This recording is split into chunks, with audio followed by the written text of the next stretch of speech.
Hello.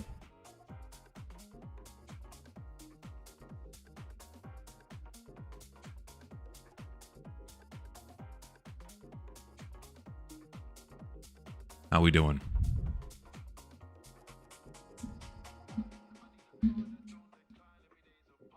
What's going on?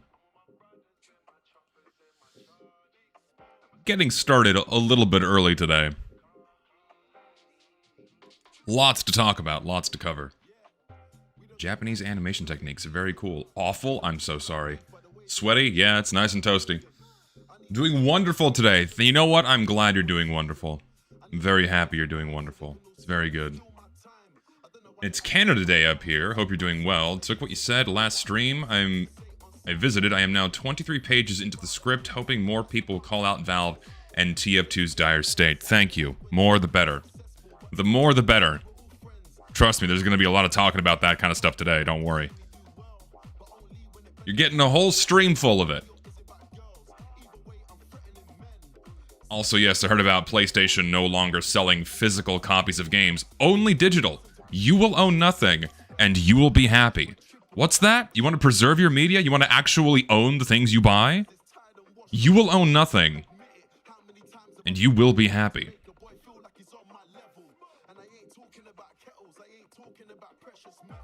You will own nothing, and you will play nothing, because they'll just take it away from you whenever they want to. Naturally. That's how these things work. They don't think I'll be like it is, but it do.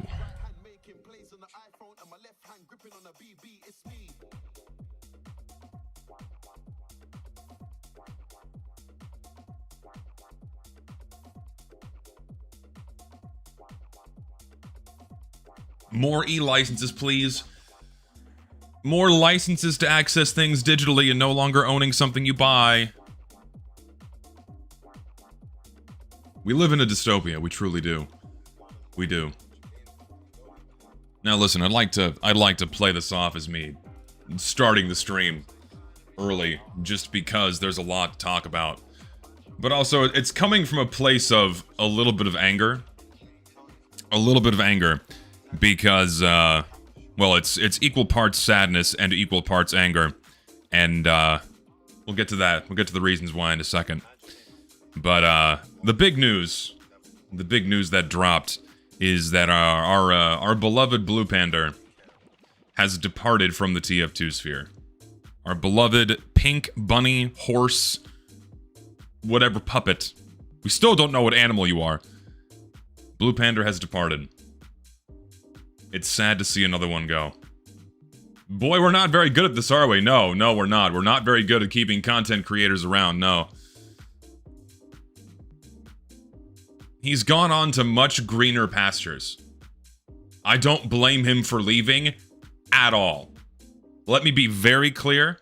I don't blame him for leaving at all. Buddy, Bloop, if you ever hear this, don't walk, run. Run from this sphere. Do not look back. You're out, stay out. There's nothing here for you. You are so talented. There's no reason why you should be wasting it here. No good reason other than you being passionate for the game, of course.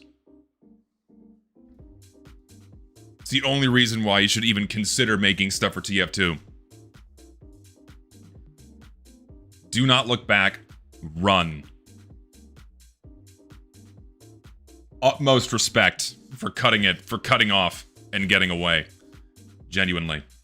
And yeah, so, thing is, we knew Bloop was leaving we knew that Bloop was planning on leaving for a while. This was a long time coming for him. He was facing burnout. He was dealing with, various things. So. Yeah. Oh, this is wonderful. I'm saving this too. Oh, there's so many good gems out of this, but I gotta go in order. I gotta go in good jack order here, because if I go out of order, things are gonna get misplaced. Oh, this shit burns my ass. Oh, this makes me fucking mad. I hate these people so much. God, what is wrong with these people? Fuck. Hang on, I'm getting a few things in order here before I begin. Oh, this burns my ass. Jesus Christ, man. Yeah, we're not very good at keeping creators around. In fact, we're very good at pushing them away by being fucking dicks to them. So let's start at square one. Let's start at square one here, okay?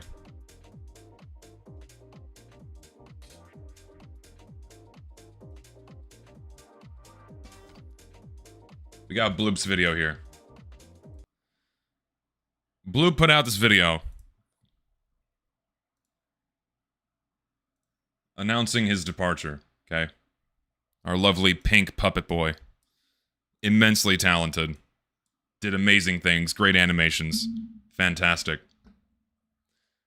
He put out this video yesterday explaining why he was no longer going to make content for Team Fortress 2. I'll let it speak for itself. I'll narrate because it's entirely text-based, okay?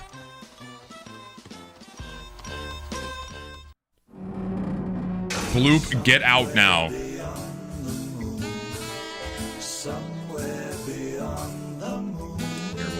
we'll mix the volumes a bit because I gotta read this stuff. It's just music. Hey, I hope you're doing good. I doubt you remember what today is, but that's alright. Anyways, this has been on my mind for a while now. He's been contemplating this for a while now. I have to make this abundantly clear. He's been contemplating this for a while now. While it has been fun to make these videos, I was running on fumes on what to do with the general video game topics. I've also established a formula. I'm not doing anything new. That's why I've been down a new road for a while now and collaborating with a different community. Plus, I reached several milestones that I could probably just call it here. I reached 30,000 subscribers, and I would like my final word to keep its significance and mark. I wouldn't want to erase it by speaking another word. I also found a keepsake to carry with me to the next chapter of my creative journey. The others would treat it more like a phase and wouldn't see it as a passion project. I've forgiven, but my art will be elusive. It's alright, I suppose. The world doesn't revolve around me. You've already taught me to find happiness in myself, so I will gladly cut off anyone or anything that poses a threat to it. Like Team Fortress 2. If shit is making you upset, if shit's making you angry... Here, I'll move the chat over here, sorry. If shit's making you upset, if shit's making you angry, see yourself out. You know what? Just see yourself out. It's not worth it. Best way to live your life, cut that shit out like a poison. A lot of this community has been a huge fucking drag. Like, Christ, I was going to animate a whole sequence of the Heavy running through the desert, fighting off various TF tubers and spanking a certain billionaire's fat, juicy, plump rump to restore TF2 back to its roots. To some, this comment is somehow more detrimental to the state of the game and not the actual flow of content being advertised and put into the game. That little block of text right here speaks volumes to how so many people view the TF2 sphere and how many voices treat criticism being directed towards the game and how it's being treated. When, despite the miserable state the game is in, you have people constantly running defense and trying to shut down anyone being openly critical of how the game is going. All summarized in this right here. People view comments, critical comments, about how the game is being treated and what's being put into it as more detrimental than Valve's negligence and their lack of willingness to do anything meaningful for this game right now, or address serious issues with the game's functionality, addressing things like player retention, decent content curation, so on and so forth, right? People view criticisms about that as more dangerous to the game state than the fucked up game state itself. That's where we are now. We've been here for years. Leave the multi-billion-dollar company alone. Toxic positivity. All that shit summarized in this one little block. And don't worry, we're going to get to some of that in a minute. Actually, a TF tuber reached out to me and asked me such a dumb-ass question that it genuinely filled me with so much disgust that he just made me want to hurry up and get the fuck out of here. Imagine spending a month writing a book and putting your blood, sweat, and tears into it, only for another author to go up to you a year later saying, hey, you really should have used a different ink. It's bad for the squids, you know. Then they talk to you about their cause. For those of you that don't know, because this is now kind of public information, Bloopander put out a video where he makes a side comment about balancing the base jumper or other weapons for competitive play and how these things got nerfed by Valve. And instead of, paying attention to the overall arcing point within that video, which was the declining state of the game and the state that Valve left it in, naturally, Solarlight reaches out to Bloop and hones in on this one point about, hey, why do you think the base jumper's bad? And only focusing on that one point. And then Bloop's like, whoa, what the fuck? Why is this, right? This is my interpretation of this back and forth. Is like, my interpretation of that is you have one of the biggest creators in the TF2 sphere with a voice that could actually get people moving on something meaningful, only focusing on a fucking balance change that nerfed one of the most fun weapons into the floor, mind you, only honing in on that, and trying to focus on that as if though that's like the meaningful nugget that came out of that fucking video. And Bloop is just so bewildered by the hyperfixation on that, and I would also assume the general unwillingness to address anything else in that video, where he's like, you know what, fuck this, I'm out. And I can't blame him. I cannot blame him. Amazing. Cannot blame him. I finished writing a memoir, and you really want to talk to me about fucking ink? The giving tree that you built your house from is dying. Bye. Lol. Side ramble. Just this fucking... Yeah, this is... I'm so glad he wrote all this shit, man. It's so good to me to see someone else calling out the community and other YouTubers on their fucking bullshit. All this stuff. Let's go through all these, because a lot of these are really funny. We're gonna live forever. We reached 200,000 players during an update. TF2 is unkillable. The game is losing players, and more than 60% of that number is bots. Oh, you're such a doomer for bringing up the numbers. We always knew these numbers. Competitive is the future. You will earn the medals. Wait, it died? Hides in community servers. Whew. Good thing I can keep making my videos here. Gee, I wonder who that's fucking referencing. Hey, does anyone want to be in a video? Anyone? We're recording. Anyone? No? Leave server actually happened with 2 prominent TF-tubers. I want to know who this was, because that's fucking sad. All of this talk isn't fun for me. Go away. Everything is fine. Go to raycon.com and use my promo code FORESKIN to save more. Calling out the general unwillingness of other figures to talk about the game's miserable state. Wait, did you just say Bing Soy isn't real? You are almost... No, you are worse than Hitler. I appreciate that one, Bloop, because I still find that whole interaction hilarious. Racists should have no place in our community or they will fall into my blade. Wait, it's only fun when I get to cancel other people. I'm a different person now, but they aren't. In reference to literally every other TF2 YouTuber saying a slur, or most of them anyways, saying things that I said in the past, if not worse. But naturally... No, that was a long time ago for them. Oh, they can change. Zesty? No, he's the racist guy. We have to maintain this.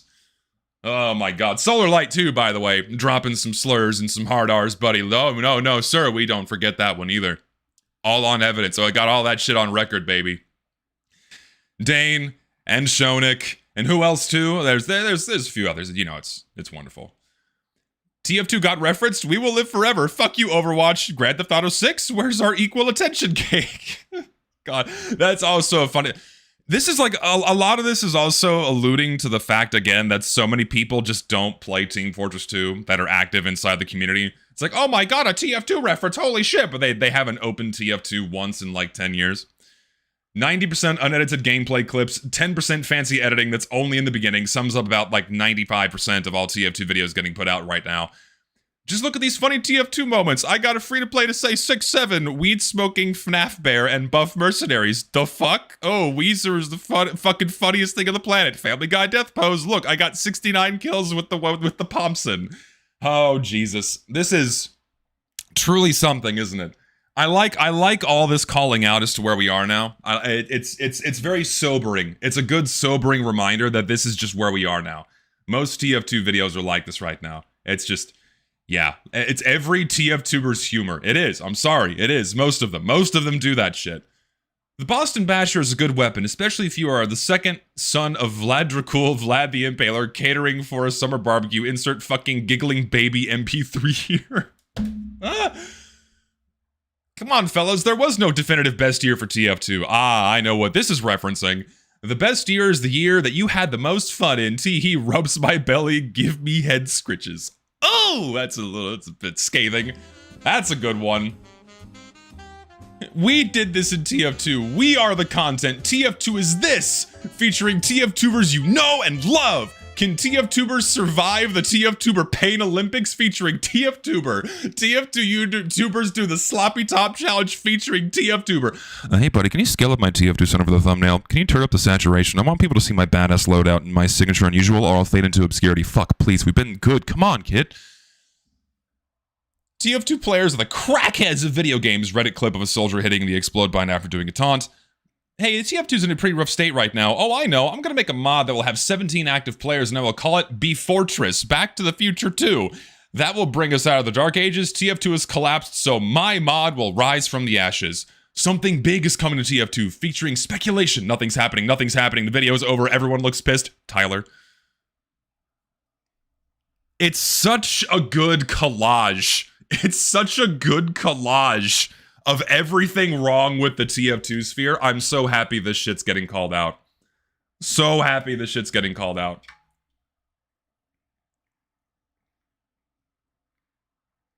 Why so people put themselves through humiliation rituals? This is not a humiliation ritual. This is a fucking wake-up call. This is a massive wake-up call. When you have undeniably, and I say this with sincerity, undeniably, one of the most talented creators the TF2 sphere has ever seen. This guy making all of his models in Blender completely from scratch, doing all of his own animation, doing everything on his own, insane levels of talent, making passionate, dedicated videos for Team Fortress 2, doing an amazing fucking job. When someone like that was willing to give his talents to make entertaining content for the Team Fortress 2 sphere, when he is now pushed away and does not want to stay here, is it really any surprise that he's gonna call out the bullshit as to why he does not want to stay? Is it really that surprising? Not even remotely close to a humiliation ritual. This is him pointing to the house that is on fire and going, I don't want to live there anymore because the house is in flames. And here you are taking that act and going, oh, well, he's just humiliating himself by saying the house is on fire. What world are we living in? My God. Meme Fortress, There Fortress, Tuber Fortress, Epic Waffle Bacon Fortress, Teamulate Groupon Fortress Redux, Delta Deluxe Deluge 2, Monopoly Fortress. Who and what the fuck is this game for anymore? Man, I do like playing with Thompson, because the fucking game is asked to play nowadays. That is funnier getting a kill with that damn weapon than to deal with the unbalanced team and playing for 2 minutes. Yeah, we're never gonna talk about those issues. No. We're gonna focus on the game being for, being for memes. TF2 is about the memes now. It's about the memes, it's about the hats, it's about epic collaborations with other YouTubers. That's what this game is now. That's all this game has left. It's definitely not for the players. It's being operated by the same few people. People want a Team Fortress 2, but nobody really knows what that is anymore. Call me a sentimental Puritan, but everyone has lofty hopes for themselves while letting the game drown in its own shit. I at least tried. We got bigger issues which don't involve repairing the reputation of the base jumper. That clearly points to Solar Light. My cat is watching the stream like an iPad kid. She seems to like you, hell yeah. It's 2026. Shit's still fucked. My money was used to do nothing for the past decade. I funded the fucking Steam machine? Fuck. Really though, I can only hear I love TF2 so many times from these creators, Valve, and so-called fans before it becomes a marketing phrase. It's honestly upsetting to be lumped in the same ecosphere as many of them. Fix TF2? Well, is that still going on? Tired of seeing the same set of people getting their items put into the game where the word community is tossed around so much. Sorry, I know it's not 2012 anymore. It's 2026 now. I'll just shut up and watch a base jumper video instead and turn a blind eye when inflationists manage to sneak in their flag in a war paint. Which is true. Vor. It was Vor, by the way. It wasn't inflation. It was Vor. Not inflation, Loop. That was Vor, okay? That was the Vor pride flag. Have to be very distinct on that one, okay? Gotta be very distinct on that one. I wouldn't want to be called a bigoted, fascist, racist, sexist, cyst. I'll just let the status quo continue, even if that means this fandom's humor won't evolve past bait-and-switch gooner memes. That's it for my ranting. Forza, amen, and Forza 6 has been awesome, by the way, and Fire Emblem have been nice to play. I'm a few minutes away from being free from all of this. I know I deviated to doing general gaming stuff, but the roots and rabbit persona are too deeply rooted in Team Fortress 2. I'm too associated and affiliated. Doesn't matter if I escape from the bubble, the slippery residue will forever squeak my step. I must ditch these shoes. It is true, man. It is true. The TF2 stain will follow you forever unless you completely rebrand. Star and Germa still cannot get away from it. 12, 13 years later, they still cannot get away from it. Will I return? 90% certain? No. Plus, it'd be too awkward. That's it for Bloop. I don't know why they say the full name. I'm running out. I'm out of the running. It was fun while it lasted here. Despite my bitching, the audience was what made me want to come back. They're the good ones. Even it's just to give them some closure, like you did for me. I'm going to quote you. It's bad for me to be here, really. Bloop needs Bloop. I guess I should speak to them directly now. And more or less, the rest of the video here is him explaining why he doesn't want to release his models out to the public, because he really, the main thing being, I mean, I'll just let it play here. He doesn't want his models being released out to the public because, one, he doesn't want them being used for, like, garbage shitpost memes. He made these out of, like, strong, immense passion for Team Fortress 2. He doesn't want them being, like, reduced to something worse, right? And honestly, this is his creative intellectual property. It's fully within his right to not release it at all. And honestly, if I put that much work into these assets and, like, with all that burning passion for the game that that you love, I would not put this out there for anyone to use. And honestly, yeah, the community does not deserve his shit. It doesn't. It really doesn't. No, and this community doesn't deserve him. They don't. This fucking community termed used loosely because the term that term is always misused. You know, community lumps everyone together. The TF2 sphere does not deserve this guy, and I'm about to show you why. Okay. What I meant wasn't Bloop talking about the painfully cringe, self-bashing, unfunny jokes and how stupid it is, to the point where being a content creator in this space is a humiliation ritual. Is it a humiliation ritual? I guess it is for me. I'm not sure. Painfully cringe and self-bashing, unfunny jokes. That shit, what other TF2 YouTubers do is not funny. I do agree. FNAF 4 box, some things are better left forgotten. Indeed, yeah. It's good that he's burying this and putting it behind him, right? You should get this talented guy on Idle Time. He wants to step away from TF2, and Idle Time's is a TF2-centric podcast, so I'm not gonna have him on. And I don't want to drag him kicking and screaming back in here after he just left, man. I don't want to do that to him. Fancy, I was just leaving my comment giving kudos and I saw the funny little bout in the comments from TF2's funniest comedian. Have a beer? Thank you, sir. Just, oh god. So, Bloop puts out this video, okay? Puts out this video venting his very obvious, here, I'll post a link. Please go show this some love, even though this channel's not going to be active anymore, you know. Please go show this a little bit of love. Give it a like, give it a view, all that jazz, okay? You know, it's really sad to see this immense depth of talent leave Team Fortress 2. I also hate this community, because if you look in the comments, right, the comments are overwhelmingly supportive. The comments are overwhelmingly supported. Everyone's saying, like, hey, you know what, we hate to see you go, but we respect your decisions. You're doing what's good for you. Take care, all that stuff. Everyone is super supportive in the comments, as one would expect. Naturally, we move over to other places like Twitter. Naturally, we go elsewhere outside of his bubble, outside of his YouTube bubble, and we go to cesspools like Twitter.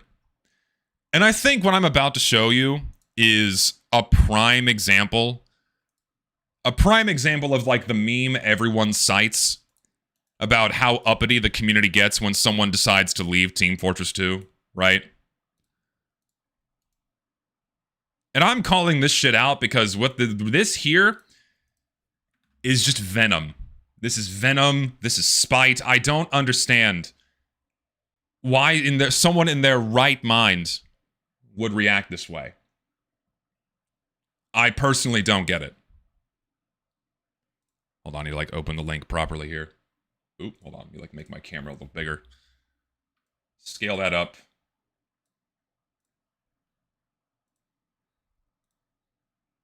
Where's my... Ooh, my tab is crashing. Thank you, Brave, for like completely ruining the pacing of the stream. You're awesome.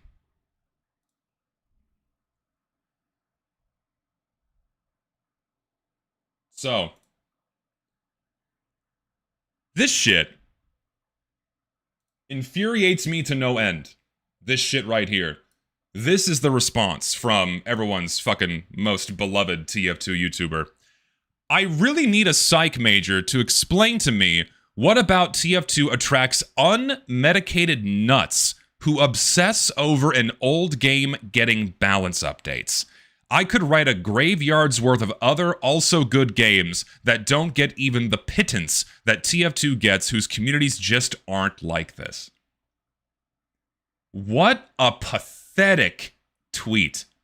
What an abhorrent tweet. And he's also majorly projecting here. Absolutely. Majorly projecting. First of all, not even going to acknowledge the actual reasons why Blue Panda is leaving. Of course, no one is going to acknowledge, anyone with a voice or a following, you know.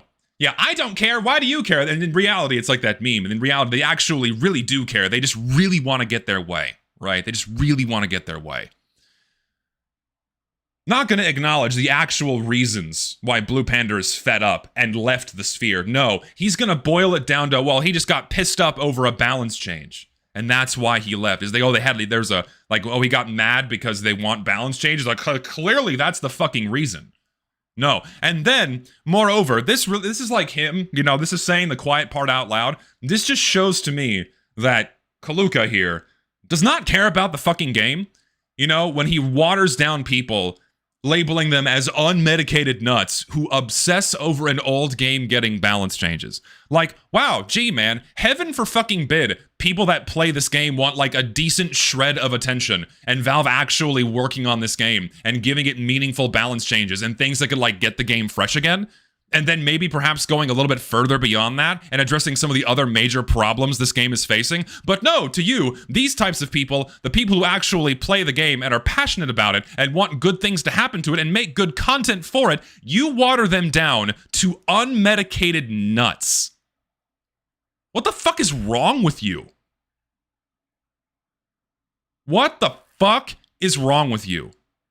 It gets better. It gets better. We'll scroll down to this reply right here.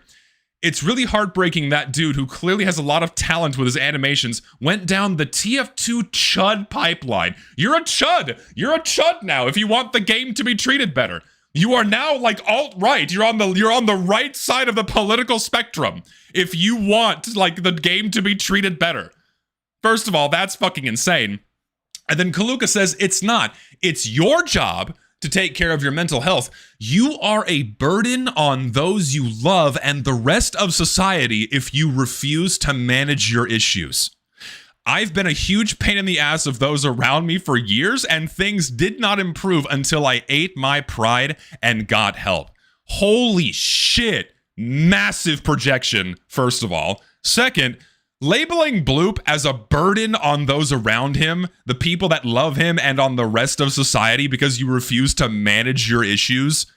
The fact that this is how you interpret Blue Panda's departure from the TF2 sphere for very good reasons. What is going on with you, man? Jesus. Also, yeah, by the way, Mr. Caption, how's the TF2 career working out for you? You know, clearly you had to make a comeback somehow, riding the TF2 coattails to get a new channel going because your old one crashed and burned because you couldn't take a little bit of criticism. Your fucking balls got clipped, so you had to move on over to Team Fortress 2, and now you're already giving up on Team Fortress 2, and you're making videos about Titanfall. Like every other TF2 YouTuber, you're moving away from the fucking game because you realize like the writing's on the wall for you too because you don't fucking care. You're out of here. And so naturally, you guys decide to spit venom and vitriol towards the people that actually care about the game and then depart from it. So fucking pathetic. Fucking pathetic. My God. And like, let's be clear, fully objective. Anyone, any potential creator, any potential creative, from the outside looking in, seeing how the TF2 creative sphere operates and behaves, lashing out and attacking someone making the healthy decision to leave for his own mental health, right? And instead labeling him as an unmedicated nut, right? Anyone from the outside looking at all of this bullshit that the TF2 sphere deals with, what creators go through, and like the fucking endless willful ignorance and apathy towards the game's problems, the endless apathy towards Valve doing nothing about the state of the game, and then all the stupid drama bullshit infighting between larger YouTubers in the sphere amongst all the other dumb crap they do and other drama. Anyone looking at this from the outside in, do we really wonder why no one wants to come here? Are we really surprised that people don't want to fucking stay? Is it truly that shocking? When the biggest figures in the TF2 sphere just don't give a shit. They don't give a fuck about anything wrong with this game. And instead, just ignore it. And make, like challenge video 37 or like weapon balance video 49. We're gonna make a video about the goddamn base jumper arguing over a balance change that killed a fun weapon that no one has touched in a decade, trying to defend the decision for some reason. That's where we are now. Anything but holding Valve accountable. Anything but demanding for better. Anything but actually talking about the goddamn game's problems. Oh my god. Fucking Maduro Gaming, lobotomized Twitter users. Yes. It's just so fucking maddening. It's endlessly maddening. Like, you would fucking think that, like, the collective people who make content about Team Fortress 2, right? The collective group of people that make content about Team Fortress 2, you'd think the people that go out of their way to make videos about this game and like spend hundreds of hours making videos about Team Fortress 2 might actually care about the game, might actually care about its future and want what's best for it, and might talk about the game's severe, pressing problems that are causing for player counts to go down, for shitty content constantly getting pumped into game, for none of the gameplay problems being addressed, all the way at the very end of that spectrum, no new balance changes to like lighten up the gameplay. It's just, fuck! It's like, yeah, you're gonna play a broken game and you're gonna like it. If you don't care like I don't care, well then I'm gonna get very mad at you. Look how cool and apathetic I am. Wow, you're just a fucking unmedicated nut who obsesses over this old game. You make videos about this old game, motherfucker! You're making Lord knows how much fucking money off this shit, but you're already setting sail and getting out of here because you're making things that aren't TF2 videos anymore. Again, they're just saying the quiet part out loud, at least this guy is. They don't give a shit! They don't give a shit about this fucking game, man. God! Oh, it makes me so fucking mad. I'm so tired of this. So tired. Yeah, literally no empathy from Kaluka. No, not at all. Again, you get projection, calling him an unmedicated nut, and then implying that bloop is a burden on those you love and the rest of society because you refuse to manage your issues. Just, oh! If Valve fixes the game's problems, people like Kaluka and Solarlight will get the views and the attention and preach they preach and desire the Emporium more money so they have defense. Mentally sewage of empathy. Yeah, mental sewage and lack of empathy, yes. And it's like a no-brainer, right? To me, it's a no fucking brainer. I'm gonna like stop showing this tweet on screen because it's just making me angry. Like, it's a no fucking brainer, right? It's a no-brainer where if people spoke about the game's problems, demanded Valve do more, that would put the game in a better position. That would put the game in a better fucking position. The game would do better. It would get more players. There'd be more things to talk about. Infinitely more content. Potential content. Because these people are so fucking content-brained, right? It's for you to, like, keep making money off this game from. But, like, they just don't care. Fuck! They just don't care enough. And to the point where everyone. There's, like 3 major exclusively TF2 channels now. Everyone else is moving away. Because they don't care. They're done. It's no longer a good prospect for them, and so they're gone. And what are we left with? The same broken fucking game we've been left with for years. Because people refuse to say shit! Using my Gregnant-free super chat to say I hope wherever he decides to go has the better community than whatever the shithole we are in. Yes, that's why I say, Bloop, do not walk, run. Please, Bloopander, for the love of God, run from Team Fortress 2. Get the fuck out of here. Do not stay. Oh yeah, this is a thing. Thanks for the reminder. Yeah, Bloop, get out, run. Please, God, I hope you're using your immense well and depth of talent in a place that will actually value you. And in a place where your time will actually be rewarded beyond the YouTube ad revenue.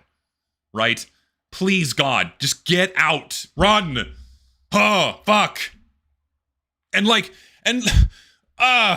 you know, man, just, like, to make matters worse, and then you get shit like this, man. It's like, it makes me so fucking mad, man. Like, this is the reaction. This is the reaction. You'd think if you actually cared about the content creation sphere, you'd think if you want, like, the game to do well, and you want the game to have a future, and you want to retain people here making content for this, you'd think the natural reaction to, like, a big, well, relatively big creator with a ton of talent leaving and be like, wow, well, shit, that's not a good thing. You'd think the reaction would be literally anything other than this.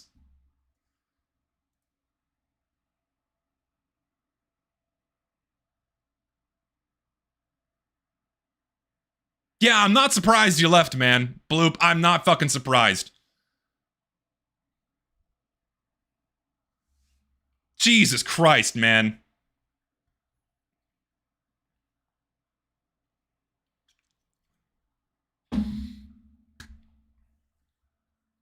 Because Solarlight naturally boiled it down to like, oh, because they're incorrect about a parachute in a video game. I'm not wrong. Solarlight can't be wrong, by the way. He's not wrong. He can't be. Refuses to accept any instance where he could be incorrect. And it's like, well, I still live rent-free in his head. Brother, you're part of the fucking problem. Did you ever consider that you might be one of the reasons why P doesn't want to fucking stay? Oh my God. Hold on, and someone made a funny meme about the fucking base jumper, by the way. It's like, meet potential weapon. He has the potential to be overpowered. His mobility potential will go crazy. Can't wait for him to be meta. 0 feats, 0 elephants, 27 hit scan deaths. It's called base boosting. Redefine competitive metagame? Nah, ban it everywhere. Only used by casual players with the airstrike and the market gardener? Yes. Give me liberty, give me fire, give me situational mobility on a few maps, or I retire if and when, but never is. Man, you wonder why people don't fucking use this thing? Because it sucks! It got nerfed into the floor, and literally any other option is better and more fun! And because you can use it in a niche handful of situations that like, oh wow, look at this crazy movement tech, that's not gonna suddenly magically make the weapon better or good. It's like there's so many of these videos like this weapon is almost good, like it could be good. Yeah, it could be good if they changed it! Ugh! And put it back! Fuck! But no, like everything, the current state is fine. Yeah. Shit makes me so mad, man. I'm gonna regret this entire stream. I know. I already know I'm gonna be getting a bunch of shit for this. I don't give a fuck. I am so tired of these people. I'm tired of these people that like put on this fucking skin and pretend they care about this game. I'm so fucking tired of it. Ugh. Fuck these people. Keep making your goddamn Titanfall videos, man. You found your new niche. Fuck off. Stay away. It's literally because of unmedicated nuts like Kaluka that Bloop left. We have basically nothing at this point. Yeah. Empathy meter going over 100%. So true. I was expecting a Chucklenut troll to call him something like the F or R, but not a YouTuber calling him mentally ill. Solarlight is always right, by the way, especially when he used the N-word in competitive. So true. Jarvis pull up the Solarlight Slurcat on slurs.tf. He didn't listen. It was a different time. I can't change, but he can, by the way. Everyone else who used those things can change, but I can't. Ah! I'm so fucking mad. Hate this shit. Anyway. That's Blue Panda stuff going on.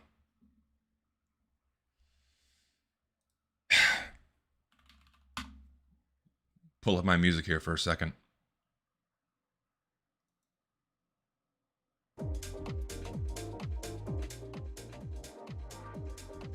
decompress before we move on. Decompress for a moment before we move on.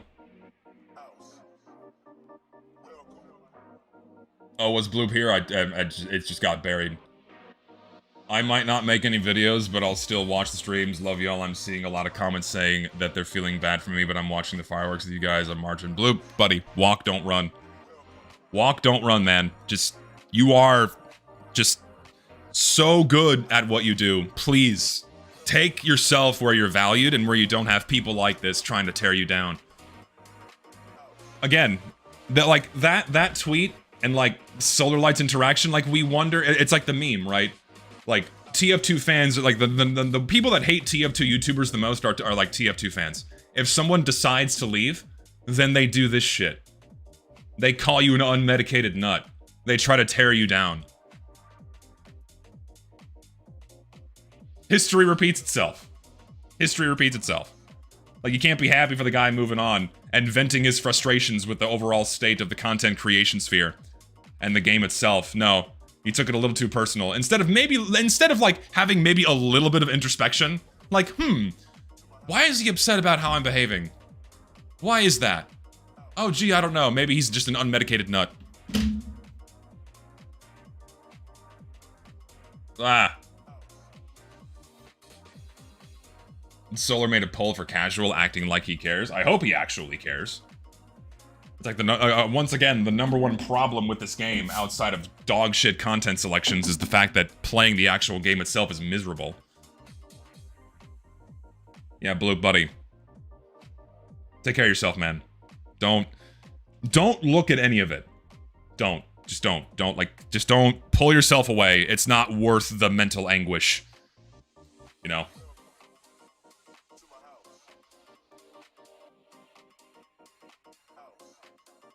No, yeah, I saw Solar Light's poll on his channel. I did, hold on. I'll pull it up.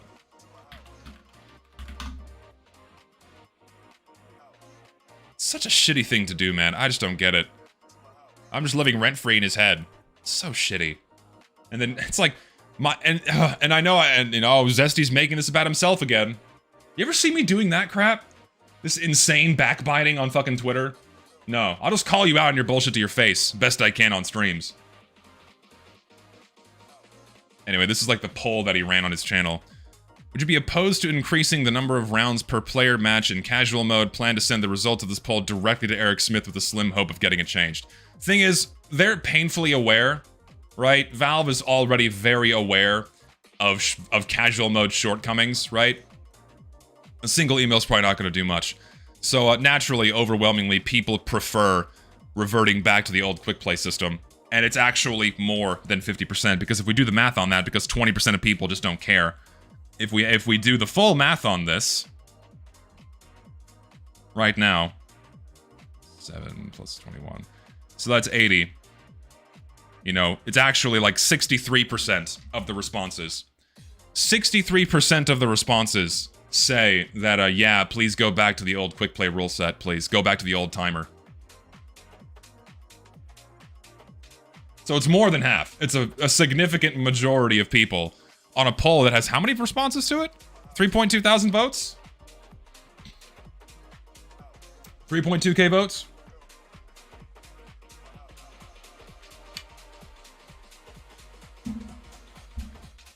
Yeah, 20% of people not caring is a lot. Right? That's also kind of alarming. 20% of people just not caring is nuts. That's also, you know, a good indication that like 1/5 of the people that play this game should probably not be listened to in terms of the game's direction. Because if they just don't care, their voices should not even be considered. No, Bloop did not die. He departed from the game. He's departed from the TF2 sphere, and I just can't blame him. I can't. Cannot blame him. Anyway, I find this reassuring. You know, people are very much tired of the casual mode system, and they want it to be better. They want to go back to how the system used to behave. Because that was just an objectively better experience. Because overwhelmingly, when people go inside of a community server, running the quick play rule set with the timers, and scrambles and whatnot, it just proves to be a much better experience. consistently. And thankfully, we have a nice girthy video talking about this.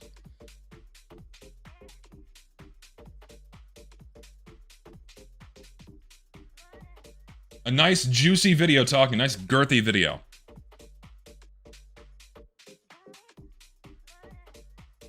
Do I need to be in your paid Discord to DM me? No, I'm just gotta shoot a DM to my account on Discord. No, you don't have to pay to DM me. No.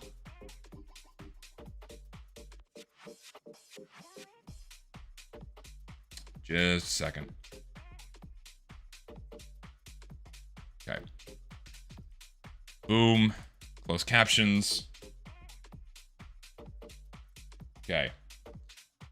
We got a nice biggin. We got a nice biggin here. This video has, it has a lot of diagrams and figures scrubbing through. So can I pay you so you DM me? No, I'm not like a fucking, I'm not a rent-a-friend. I'm not a rent-a-friend, sadly. I cannot fulfill that. Actually, I think we'll put y'all up here, and then I'll go up here, so the captions aren't blocked. I think that should work better. I'm gonna shrink y'all down a bit. Like up here in the corner. There we go. Everyone has a price, $1,500 per letter in DMs. No. My DMs are open. Like, if you have questions, comments, concerns, revelations, you want to send me a fucking Bible verse, my DMs are open. I probably make myself a little bit too available, but I do that on purpose because generally a lot of YouTubers kind of close themselves off from the community they make content for. I prefer leaving myself open because for me, one, it gives me a better gauge on how people are interpreting like my content and what I do, and also it gives me more opinions on, you know, the general state of the game and how things are behaving. It ends up being a bit overwhelming at times, but it's worth doing because I end up getting a lot of good conversations in with different people with different viewpoints and all that jazz, so it's good. Imagine if you said to someone quitting TF2, wow, what a mental case, probably a burden to his family, he'd be scared. No, yeah, that's exactly true. If I said what Kaluka said, if I said that you're an unmedicated, that if you're an unmedicated crazy person, and that that you are and if I said that Bloop was a burden on his friends and family and people that love him and called him an unmedicated nut for caring about Team Fortress 2, I would be skinned alive on social media. I would, like, it would be a solid week of people tearing me apart. But when these guys do it, and you know why they do it, it's because they're getting called out on their shit. Bloop called them out on their shit, they get defensive, and they open up the bottle of vitriol. What a shitty thing to do. On Kaluka's part especially, but also Solarlight boiling it down to him, like, mostly leaving because he was bewildered by your fixation on the base jumper as like the one nugget you pulled out of that entire video. Awful. Anyways, we got a big old video to watch here. Examining quickplay versus casual and community servers. We got a big, girthy, juicy video here that a lot of people sent this one to me too. Not nearly as many as the as P-Bean's video, but this one got sent to me a ton over the past few days. So it's a long one. It's almost 50 minutes. Shout out to Torred or Tord. How do you say it? Tored or Tord? Or Tured? Or Tarad? How do you say it? I'm gonna say Torred because I think Tord's is a better. It's got a nicer ring to it. We'll do Torred. But I've not seen this video. I jumped to like a couple of random seconds here and there. But I've not watched it. So I'm curious to see what we got going on here. Very curious to see. Also, one sec. I forgot I had to do something.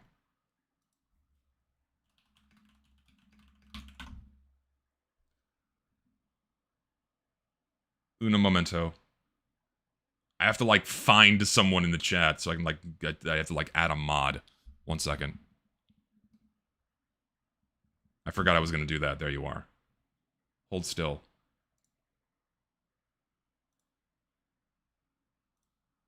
There we go. Okay.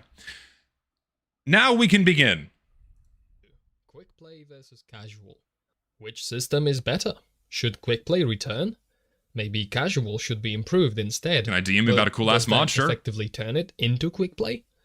Questions like these have been sparking heated discussions for a while. Yes. The topic involves technical elements intertwined with the game's rich history, which makes claims difficult to assess.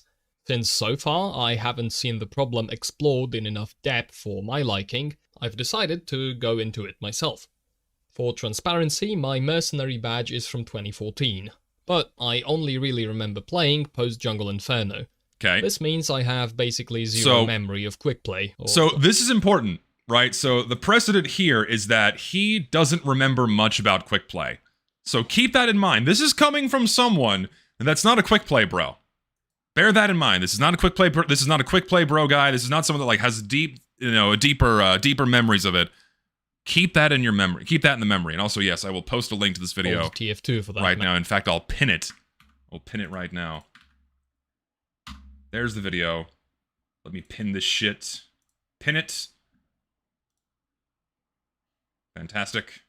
So yeah, there's not going to be any bias here towards quickplay.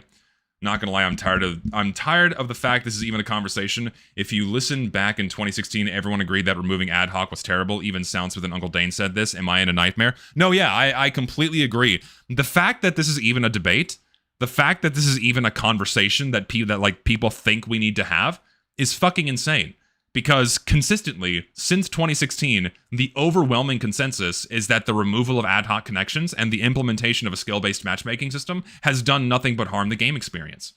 The fact that we're still arguing about this to this day, and some people genuinely think it's a good thing. The only reason why we have people that genuinely think it's a good thing is because they never experienced the previous system, or they just don't care that much about the game they're playing. That's why we're still having this. And, like, it's good to talk about this as well, because we have a lot of players. Remember, we have that 20%, according to Solarlight's poll, that just don't care. So if we can get that 20% to care by showing them, hey, the way the game used to be was a lot better. It played a lot better. Valve removed a lot of agencies and freedoms that we once had. Maybe we should fight to have these things put back in to improve your experience.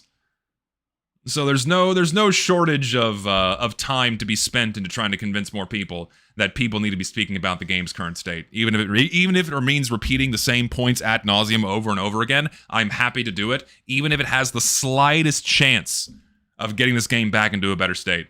Because I'm fucking tired of it. I spent over 1,500 hours in casual mode, and I semi-recently picked up playing on vanilla community servers, which quickly became my favorite way to enjoy the game. There you go. Despite my own preference, the main way people play TF2 is obviously very important, and so the main focus of this video is examining quickplay and casual, their history, upsides and flaws. From there, I'll present broad paths the game could take into the future. Historically and from personal experience, community servers are a very important part of TF2, and so I'll also examine their place within the game. Yeah, community servers should have never been relegated to the fourth option on the home screen. They should have been elevated and kept at like the front and center of what the TF2 experience should be. It's a shame that they were hidden away and they died off as a result of that. It's pathetic. In relation to the future paths. My primary goal is to be informative and to help people form their own view on the subject, but I will include my own opinions where appropriate. First, to broadly contextualize the conversation, let's take a look at how the TF2 experience changed throughout the years. TF2 launched in 2007. The game was pay-to-play. It only had community servers, and you could only find a game through the server. I love this. Look at this nice, simple diagram. We have a nice little simple diagram right here, outlining everything to make it as simple as possible for anyone to follow. I love this. Thank you for doing this, man. This is great. 4 years later, in 2011, the Uber update made the game free to play. In the same update, official Valve servers and a Start Playing button were introduced. Players could choose a game mode, and they would get put in a Valve or community server. Yes. This was the first iteration of quickplay, a more convenient way to find games. 3 years later, in 2014, quickplay gained a Show Servers button, which presented the player around 20 servers to choose. Oh, what's beautiful. Oh, I miss this so much. This was so nice to have, man. Dude, wasn't it? It was such a great tool to curate the massive pool of servers and then just present you with a customized, tailored list of options to choose from. My god, this was awesome. And it could be either Valve or community servers. It was so nice to have this. Jesus Christ, man, I want this back so much. Screen in a visually simple list. Quickplay now searched for Valve servers only by default. Yes. Players being allowed to opt into searching for community servers. Oh, it's so beautiful. Like, what we could still have, right? What we could still have and where this could have gone. Just adding more advanced filtering options for the server browser, for the quick play search, was beautiful. Because it gave the player infinitely more agency to find the servers they wanted to play in. And then Valve's option was, well... alongside other preferences like random crits, damage spread, respawn timers, and increased max player counts. 2 years later, in 2016, the Meet Your Match update replaced quick play with casual mode. Valve said, fuck it, remove everything. You don't need any of this. All those nice player freedoms and agencies, you don't need that shit. We're taking all that away from you. Valve servers became only accessible through a new skill-based matchmaking system, leaving only community servers... And I must remind everyone that yes, casual mode uses skill-based matchmaking. For whatever reason, it's become like a new rumor floating around that casual mode doesn't use skill-based matchmaking. Yes, it does. It uses an MMR system, specifically a glyco-based system. That was implemented in 2016, then updated to Glyco in 2018. It's been that way ever since. Casual mode, for some fucking reason, uses skill-based matchmaking. My god. And it doesn't work. It does not work. Clearly, it does not work. And hasn't worked since day one. In the browser. After an initial wave of changes and fixes, casual remained relatively untouched for almost 10 years, until present day. That's a brief overview. A full update timeline I made is linked in the description and on beautiful. the screen. All the information one could ever need about how getting into a game server changed over the years is awesome. There's like no excuse for being uninformed on these things. Knowing the historical context, let's compare the last version of the game with quick play to the latest version with casual mode. Yes. To begin, as mentioned in the history, under quick play the game had one server ecosystem, comprised of Valve and community servers. The server browser allowed filtering and sorting all servers, and quick play search was a shortcut. Post Meet Your Match, there are two entirely separate ecosystems, Valve Casual Mode and the community server browser. The fundamental difference between quick play search and casual matchmaking is the former being individual level and the latter being centrally coordinated. Yes. Individual level searching means the player's computer searches for a list of servers and picks one to join. Yep. Game coordination, also known... This is the number one difference between quick play and casual mode. Quick play only searched through all available servers and then put you into one that met your search criteria and had an acceptable number of players. Then they implemented a game coordinator, a skill-based matchmaker, to coordinate groups of players and then dumping them all into a server at the exact same time. This is the fundamental difference between the two systems, okay? And quick play was quick because it was only putting players in piecewise, instead of having to search for clouds of players, grouping them together, and then throwing them into a server all at the same time. That's like the major fundamental difference. I should also go back, because I don't know how much he's going to go into detail on like this kind of functionality. This figure right here, it's still kind of like, like if someone could like screenshot this and go, well, see, obviously quick play put you either into a Valve or a community server. No. It defaulted to Valve servers only, but you could also incorporate the option. You had the option to incorporate community servers into your search as well. So you had the freedom to also add those things, but the default was Valve servers. And you could access either Valve or community servers through the quick play interface or the server browser itself. Yes. Entirely separate ecosystems. Valve Casual Mode and the community server browser. Yes, skill-based matchmaking is stupid because you'll never improve fighting players with the same skill as you. Yeah, the only way you get better at video games is by fighting people who are better than you. The fundamental difference between quickplay search and casual matchmaking, individual level searching, means the player's computer searches through a list of servers and picks one to join. Yeah, something else that I don't know if he's going to mention here, but the main thing, how quickplay functioned. This is something visible in the SDK. How quickplay functioned, all right, is it basically behaved like a glorified server browser refresh. Behind the interface, what it was doing is it was refreshing the server browser and then pulling a server from that list and putting you inside of it. And because it was only that one simple act, it usually took no longer than 20 seconds to get you into a game. Or 20 seconds to present you with that tailored list of servers so you had a bit more specificity as to like what map you wanted to play on and what type of server you wanted to play on, depending on your filtering options, like if you don't want random crits, if you don't want random bullet spread, that kind of stuff. So that's like another key thing that a lot of people don't know, is that quickplay was basically just a refresh of the server browser in the background. And if you incorporated community servers into your search, there was also a weighting algorithm on community servers where, hey, if the server has like a reputation of people not sticking around, players leaving, players blacklisting them, then that shitty server is deprioritized and not included in your search. Whereas servers where people are often favoriting the server or stick around for long periods of playtime, what have you, those have a higher reputation score, and those have a higher chance of getting a server placed into them. Game coordination, also known as matchmaking, means each player... Hey Zesty, I'm wishing you a good afternoon. I just wanted to let you know Rockstar Games is just like Valve with GTA Online. They similarly ignore God mode exploits cheaters while making new updates. Listen, man, it's just treadmill work. You can't... Listen. It's treadmill work. It's too hard. They don't want to do anything. Listen, you got to forgive them, okay? Valve, they have so much going on. You know, they have all these billions. They have to figure out how to spend. You know, you got to give them a pass. Okay, I you know what? I actually like playing with cheaters. Did you ever consider that? Someone might actually like playing with cheaters. Reports wanting to play to a central service.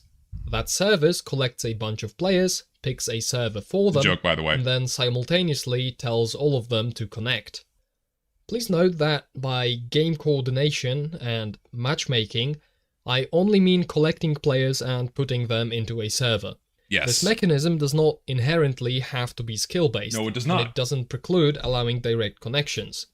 When someone says game coordination, and especially matchmaking, they may mean a few different things, so it's worth clarifying. Game coordination solves two major problems.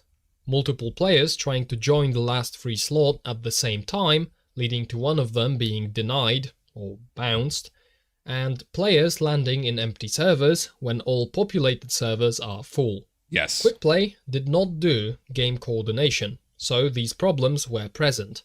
The bounced connection problem was mitigated by only considering servers with at least 2 free slots, so 22 out of 24 players. Yep, this that limited is something how Quickplay often did. You'd get bounced at the cost of rarely filling the last slot.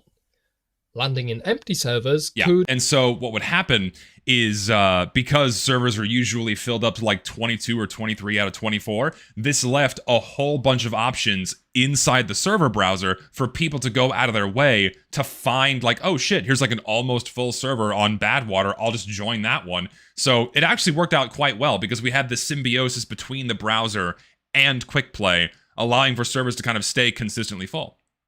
This video is too smart for the community to understand. Yeah, maybe a little bit. And did happen. Listen, there's not enough memes. Listen, I need a funny non sequitur meme every 10 seconds. The contention with this issue is not whether it happened at all, but how big of a problem it was and how that compares to casuals problems.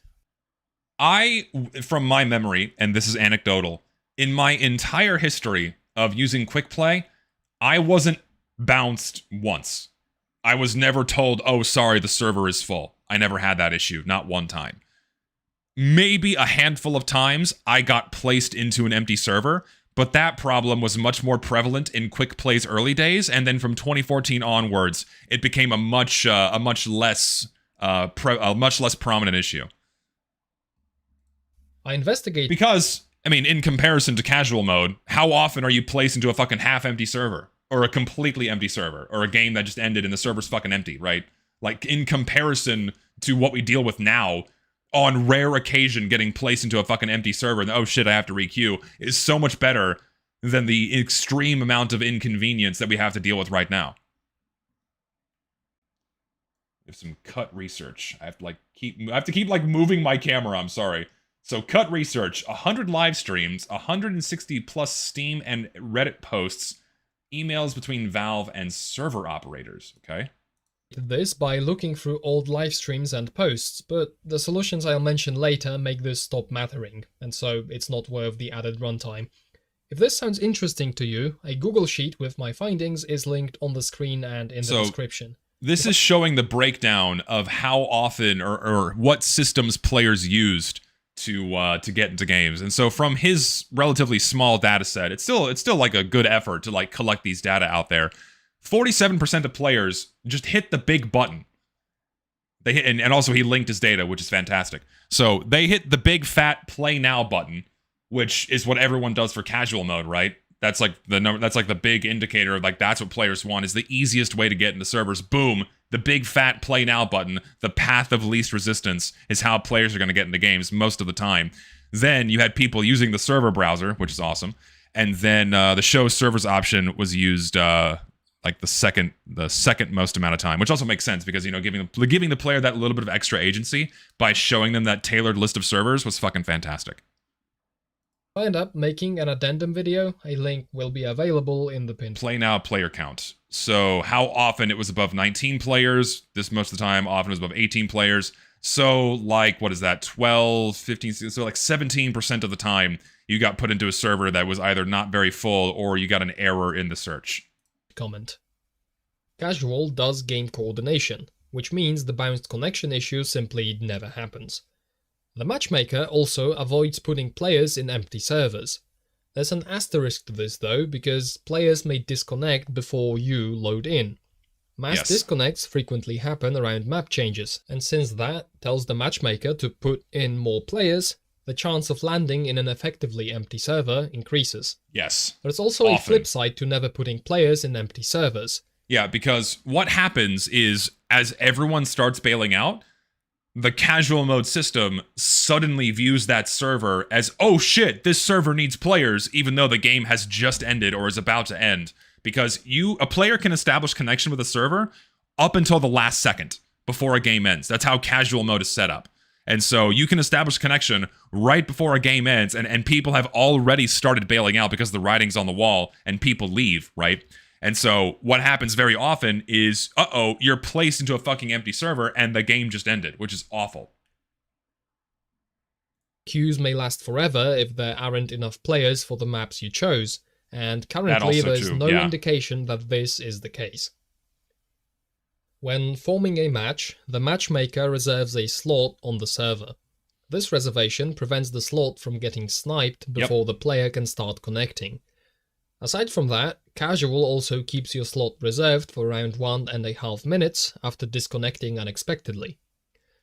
It's actually much longer. Like, it's not 1 minute 30, it ends up being a lot longer for whatever reason. I have multiple clips, video evidence in my Meet Your Match video, where player slots end up getting reserved if they suddenly disconnect for like 3, 4, 5 minutes at most. It's insane. Like, I wish it was only 1 minute 30. But no, slots can be reserved for a player that just got disconnected for like twice as long as this, which is insane. This allows players to reconnect after game crashes, but it also means the slot can't be filled with a new player. Yeah, the slot, and the amount of time doesn't matter. Just having a reserved slot for a player that is not there and may or may not come back is awful, because it just prolongs misbalances and also prevents auto balance from doing its job. Is instantly freed when using the disconnect button or joining a different casual game, but the quit command, forcibly closing the game or turning your computer off, will leave the reservation to expire for the entire duration. I'll get back to this thought shortly. For now, let's take a look at the choices players can make when searching for a game. Quickplay let players search for one or all game modes, but not specific maps. Players could opt into searching for community servers, purely vanilla or with... And like, this is the only upside And even then, this upside has its drawbacks. This is the only upside that casual mode has, is you can select multiple game modes and multiple maps. There is no other benefit to this whatsoever. Slightly modified settings. Quickplay tried to find servers with good ping, but lacked a custom ping limit. I found plenty of complaints about PlayNow choosing games with bad ping, with responses often telling the player to use show servers or the server browser to choose a better one manually. Contrasted with Happened that, rarely casual for me, allows players to queue for but it any did number happen of sometimes. game modes or specific maps. But how many times have you been placed into a server in casual mode with high ping too? Like, okay, shit, fuck it. I want to get into a map I want to play on, so I'm going to crank up my ping filter. And like, oh, sorry, there's no high tower game in North America? I'm suddenly in South America. Or I'm suddenly in Europe. Wonderful. Players can only queue for Valve servers. Using quickplay, you couldn't have it find a specific map, but you could use the server. No, yeah, I know. You could use the server browser or the show servers option to find that specific map. But he's not referring to the server browser right now. He's referring to like just quickplay. But yes, using the show servers option, you could specifically select an individual map, yeah. But if you were just using the play now button, it was one game mode and you got whatever map it put you on. So that is the one downside of quickplay, is that you couldn't select multiple game modes or individually select your map outside of the show servers option. And even the show servers option only let you filter by one game mode at a time. But these were very easy fixes where, okay, just give players more filters or allow players to search for more than one game mode at a time. If anything, that would have been like the one thing quickplay needed before Valve abandoned the system and brought about casual mode. Servers, which all run the exact same rule set, and there's no option to choose your server. The only preference other than game mode and map selection is the ping limit. Closely related to queuing, casual features a party system, yes. letting up to 6 people queue for a game together. The whole party gets placed on the same team. Quickplay did not have a party system.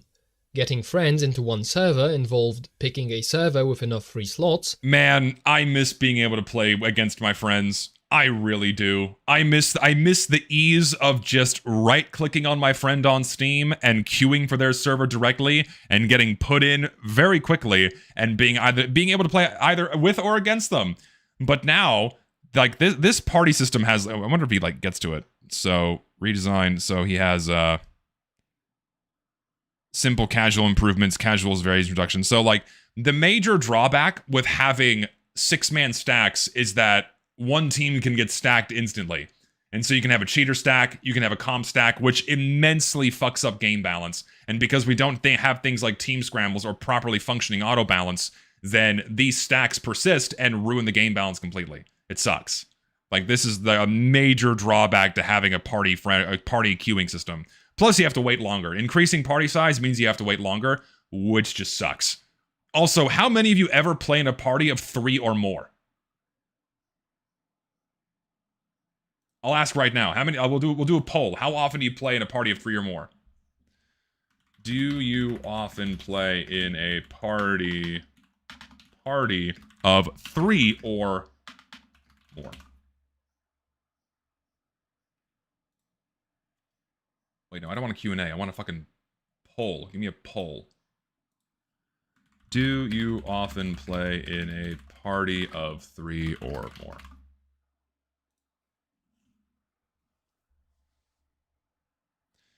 Joining it and having friends join either through Steam, the server browser friends tab, or the server's IP.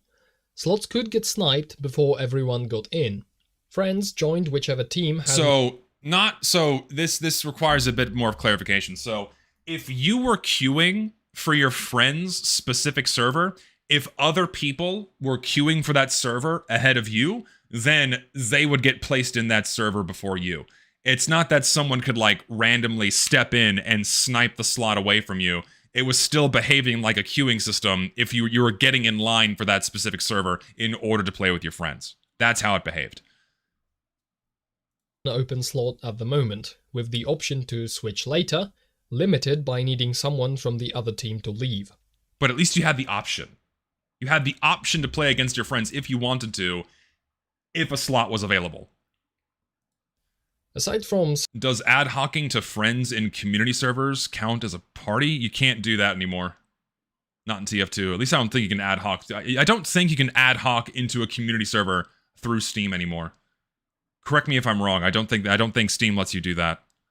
It doesn't. You can't do that with Valve servers. Yeah, I don't think you can.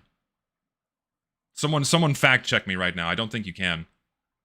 servers and connections, casual also changed how the game is played. Hold on, I need to turn off closed captions for rounds this. were played until a 45. Here is the number one problem with casual mode. The insanely disruptive nature of your playtime. Okay, casual mode, you queue for a game, depending on what you queue for, if you get into a popular map or if you get into an unpopular map, you know, your queue times range from like 30 seconds to 3 hours. Wonderful. Okay. You get thrown into a server, and then, oh, you don't know at what point in the match you're getting put in. So your game, depending on game mode, can be 5 minutes, can be 10 minutes, 30 minutes, or 3 seconds. And so, depending on what you get put in and depending on the game mode, it is super insanely disruptive because, oh shit, game ended, now you have to wait or requeue. Game ended, now you have to wait or requeue. The frequency at which you have to requeue or wait for another game to start is so much higher than it ever was playing in quickplay. Whereas with quickplay, you just got put into a game on a map, and that map was going to run for 45 minutes. And yeah, you could be placed anywhere in this bar, right? But you had fewer of these gray bars disrupting your playtime. Moreover, the amount of time between map changes was way shorter because you had no pre-round timers, you had no end-round map votes, then followed by the server reset. Bigger white bar is good. Smaller dark bars bad. That's what this is showing. Less time wasted, more time spent playing. 5-minute map timer expired. Casual instead forms matches, with a best-of-3 rounds format for most game modes, 2 rounds for payload. Yeah, and by the way, make sure you check out the in-game store to open up some cases while you wait. Attack defend, and 1 round for capture the flag. This results in significantly shorter playtimes between map changes. Which I showed. I showed that in my map video. Average playtime on King of the Hill, Capture the Flag, 5 control point is median playtimes, consistently about 8 fucking minutes or less. That sucks so much. That's why a lot of players tend to flock to attack, defender, payload, because you get to play for longer periods of time. Gee, it's almost as if though players want to play more and not wait more. Who'd have thought? After a casual... Yeah, Capture the Flag is technically 1 round. It's the first to 3 captures, right? And so by round, what he means is, okay, there's only 1 instance of the humiliation time, right? Because in between 5 control point rounds and King of the Hill rounds, you have the humiliation periods and then the teams reset. The teams don't reset on every flag capture in Capture the Flag. It's best of 3 in that instance, so technically it is 1 round. Ah, yes, map voting. Match ends. Players are presented with a match results screen and 3 options to vote for the next map. The same map or 2 other maps in game mode, picked by the matchmaker based on what the players queued for. The server resets even if the same map is chosen. Which is bullshit. Since the map vote timer was shortened from 30 to 15 seconds, the results screen only lasts 5 seconds longer than it did under quickplay. Before casual, a vote for the next map could be initiated at any point during the game. Players could propose any map in the game mode or to extend the current map, which would increase the map timer without a server reset. Yep. At the start of the game, your playtime would not be disrupted because you would just vote for the map as you played, and you could just go about your merry way. Instead of wasting time at the end of the game and then being forced to wait longer before you can start playing again. Gee, it's almost as if though a map vote that appears in-game is so much better. It's like it's why that system of map voting was originally made by community server plugins, because originally TF2 was only community servers, and so that map voting system of choosing the map as you play was made by the players. Valve then adopted that system, or at least partially adopted that system, into quickplay, into their own servers, except they made it so you could only call a vote for 1 map at a time, or to extend the time on the current map. and I'm sure he'll get to this because he like suggests improvements for quick play servers. The solution to like make that map voting system even better so it doesn't waste your time but also gives you more options is just to make it behave like the server plugin that community servers use, where you have the list of options presented to you of like pick the same map, 4 other options of the same game mode, and then you're good. That's all that needs to be done for the map vote. Make it appear as you play, wastes no time, and then don't reset servers if the same map is chosen. Before the first round, there's a waiting for players period. Before casual, this was a flat 30 seconds. In casual, the timer starts at 150 and goes down to 60 when 4 players connect. So much time wasted. The remaining time is only skipped in the rare case of all 24 players connecting. Which literally never happens, by the way. It never. I can't even think of a single instance where all 24 players finished connecting before the game actually started. Not one time. Which then leads into other balancing issues like, oh shit, one team didn't have all their players load in. Guess what? The other team that did have all their players load in is going to have an advantage right out of the gate if you're playing on a symmetrical game mode like Capture the Flag, King of the Hill, or 5 Control Point. But then if it's on attack, defend, or payload, say the defending team had all their players load in first, guess what? They're going to have more time to set up and defend and build Uber, and if you're on blue team and half your team's not finished loading in yet, game starts in 20 seconds, you're fucked, and that's going to initiate a steamroll, and then it's going to propagate because players are going to start bailing out because it was a steamroll, and then the server's going to keep bleeding players, the matchmaking system keeps throwing in new players, but they take a long time to load in, meaning the misbalance is maintained, meaning more players leave, then they load in, and then they leave. It's an endless fucking shit show cycle of the server never being able to rebuild itself and a game becoming balanced and fun. That is what happens most of the time, and why most games in casual mode are fucking boring, awful steamrolls. This leads to at least twice as much waiting for players as under quickplay. Last, but definitely not least, team balancing features. Before casual, there were 3. Scrambling teams between rounds, which could trigger automatically or be voted for. Yep. Auto balance, which moved players between teams when player counts became uneven. And manual team switching, which allowed better players to opt into helping the losing team out. Casual, or to play with or against your friends, which is a big deal. Also, a note to be said about auto balance. Auto balance in casual mode happens way, way more often than it ever did in quick play, simply by nature of games becoming disposable. Because of how easy it is just to re-queue for a new game if you get thrown into an unfun stomp, players are constantly bleeding out of unfun matches, leading for auto balance to trigger way more often and disrupting someone else's play. Whereas in quick play, because servers would get populated and then stay populated for longer periods of time, auto balance would occur far less frequently.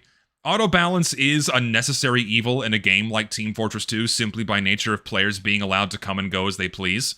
But it was better in quick play because servers always stayed populated, or more consistently populated, I should say. And you didn't have the issue of constant steamrolls forcing people out. God damn it. Stop it.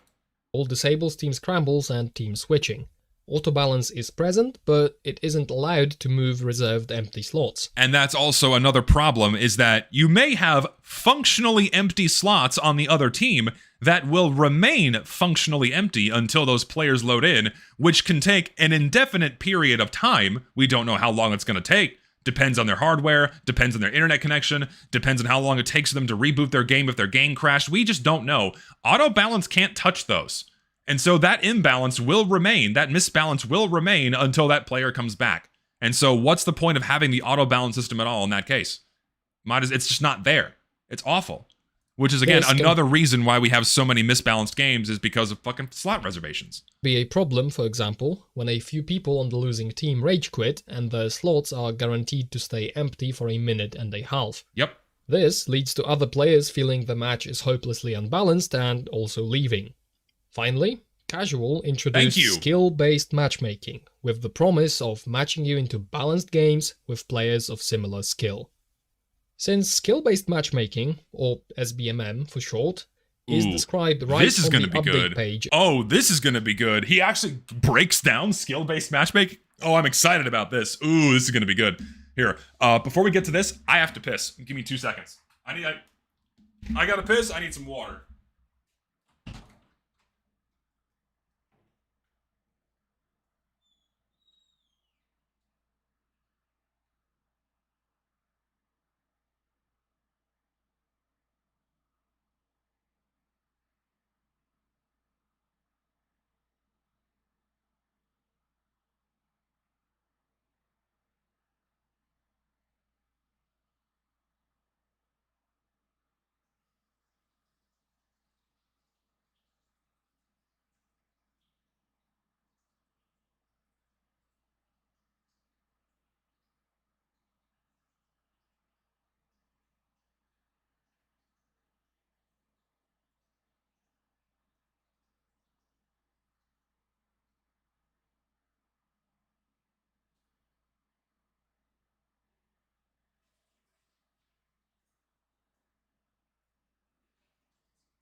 Okay.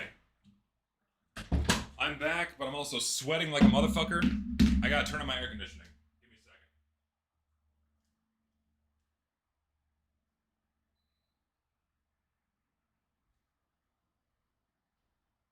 second. It is a hot bitch today. It is a hot son of a bitch today. Oh, okay. Jesus, I can fucking. One sec.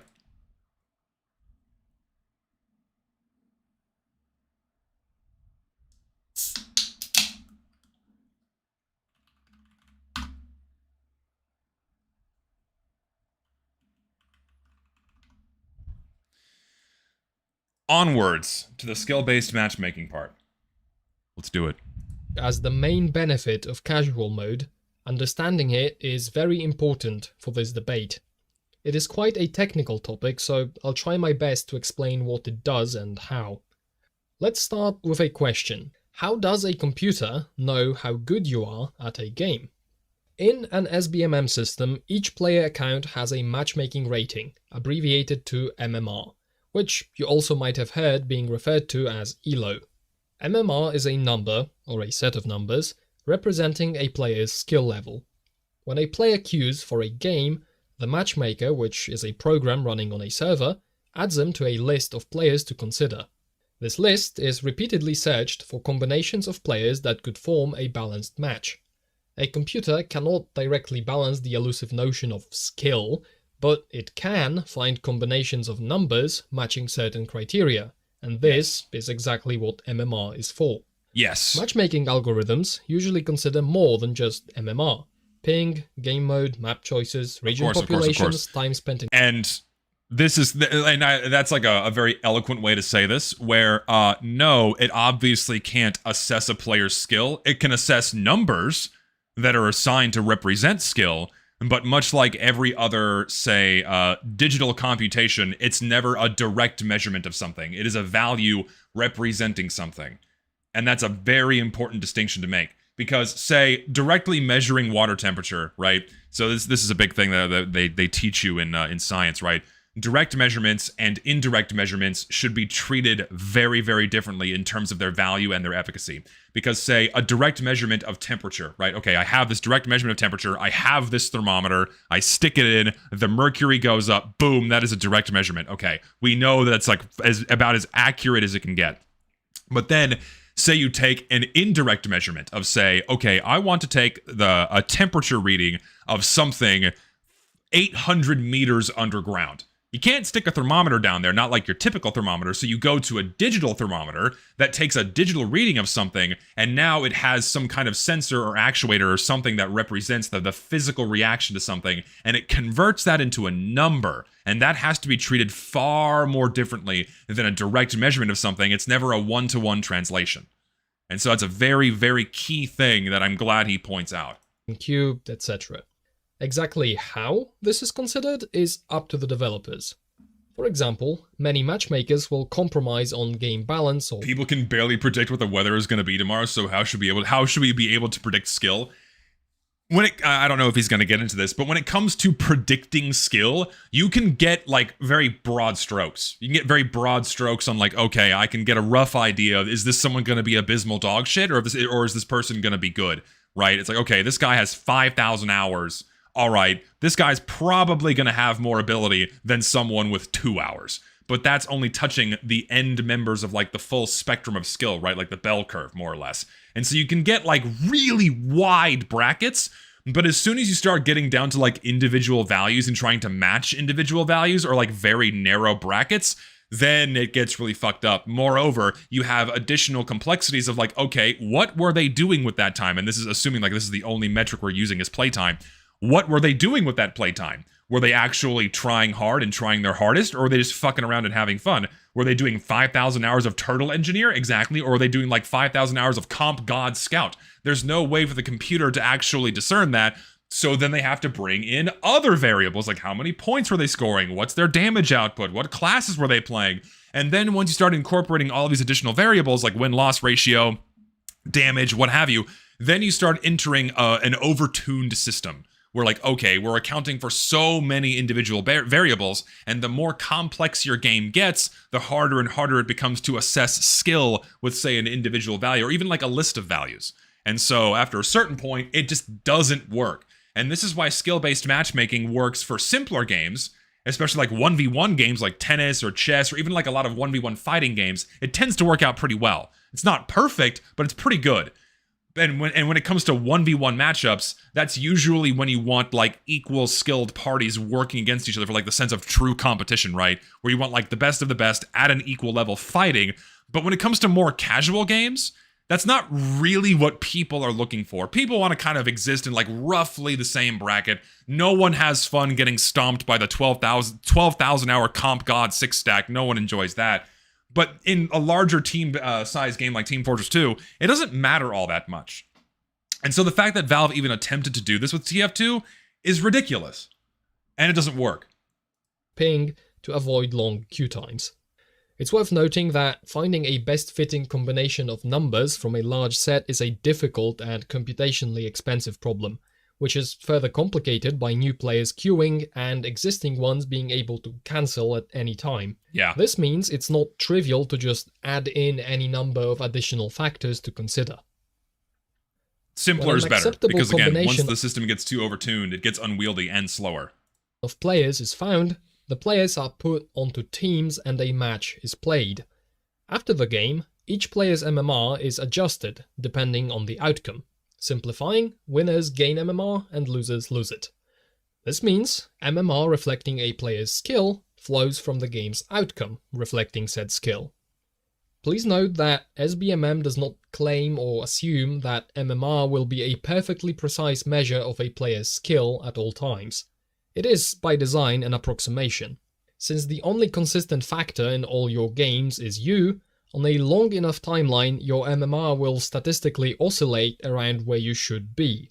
And that's the thing, and why it's such a shortcoming for Team Fortress 2, is that you're not always playing the same way inside of every single game. You're not always playing on the exact same map, you're not always playing the exact same class in the exact same way. Some people do, right? Some people only play one class with one loadout. You have the medic girlfriend only always playing medic with the stock loadout, what have you. But that's not every single player. Most players usually engage in a lot of variety of playstyles, a variety of class choices, a variety of loadout choices, and not only that, a variety of map environments where a class's efficacy is going to change drastically depending on where you are.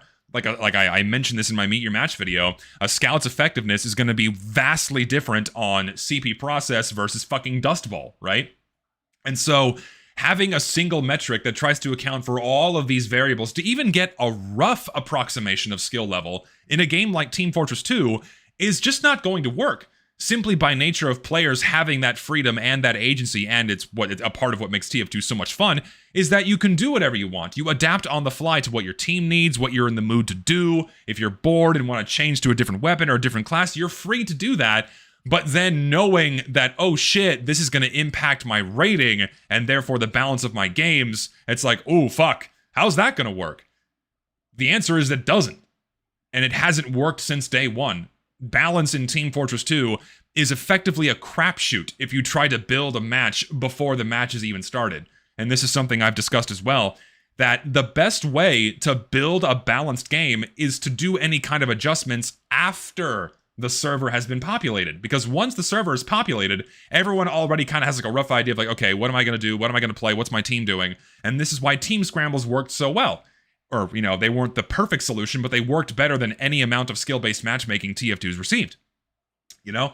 Where, okay, a team scramble is taking into account everyone's current desired level of engagement, everyone's current desired class choice and loadout choice, what have you, and that ends up resulting in a bit more of a much better experience post-scramble than matchmaking has ever presented. Because every matchmaking game is basically random on how it builds shit.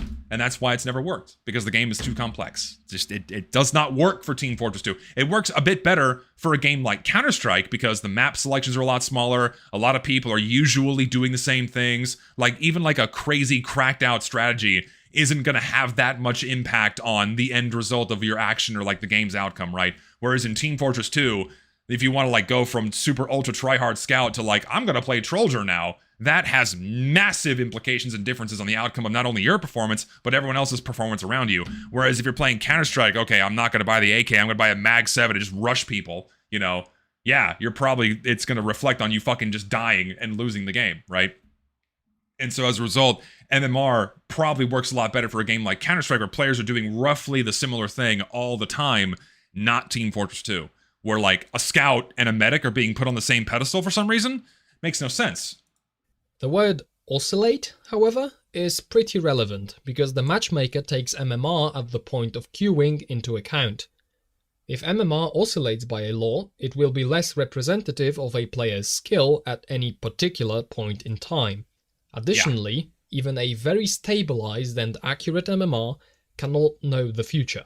For example, players will have classes or loadouts they are better and worse with, and the matchmaker can't know ahead of time which of those the player will use, since they can be freely switched between.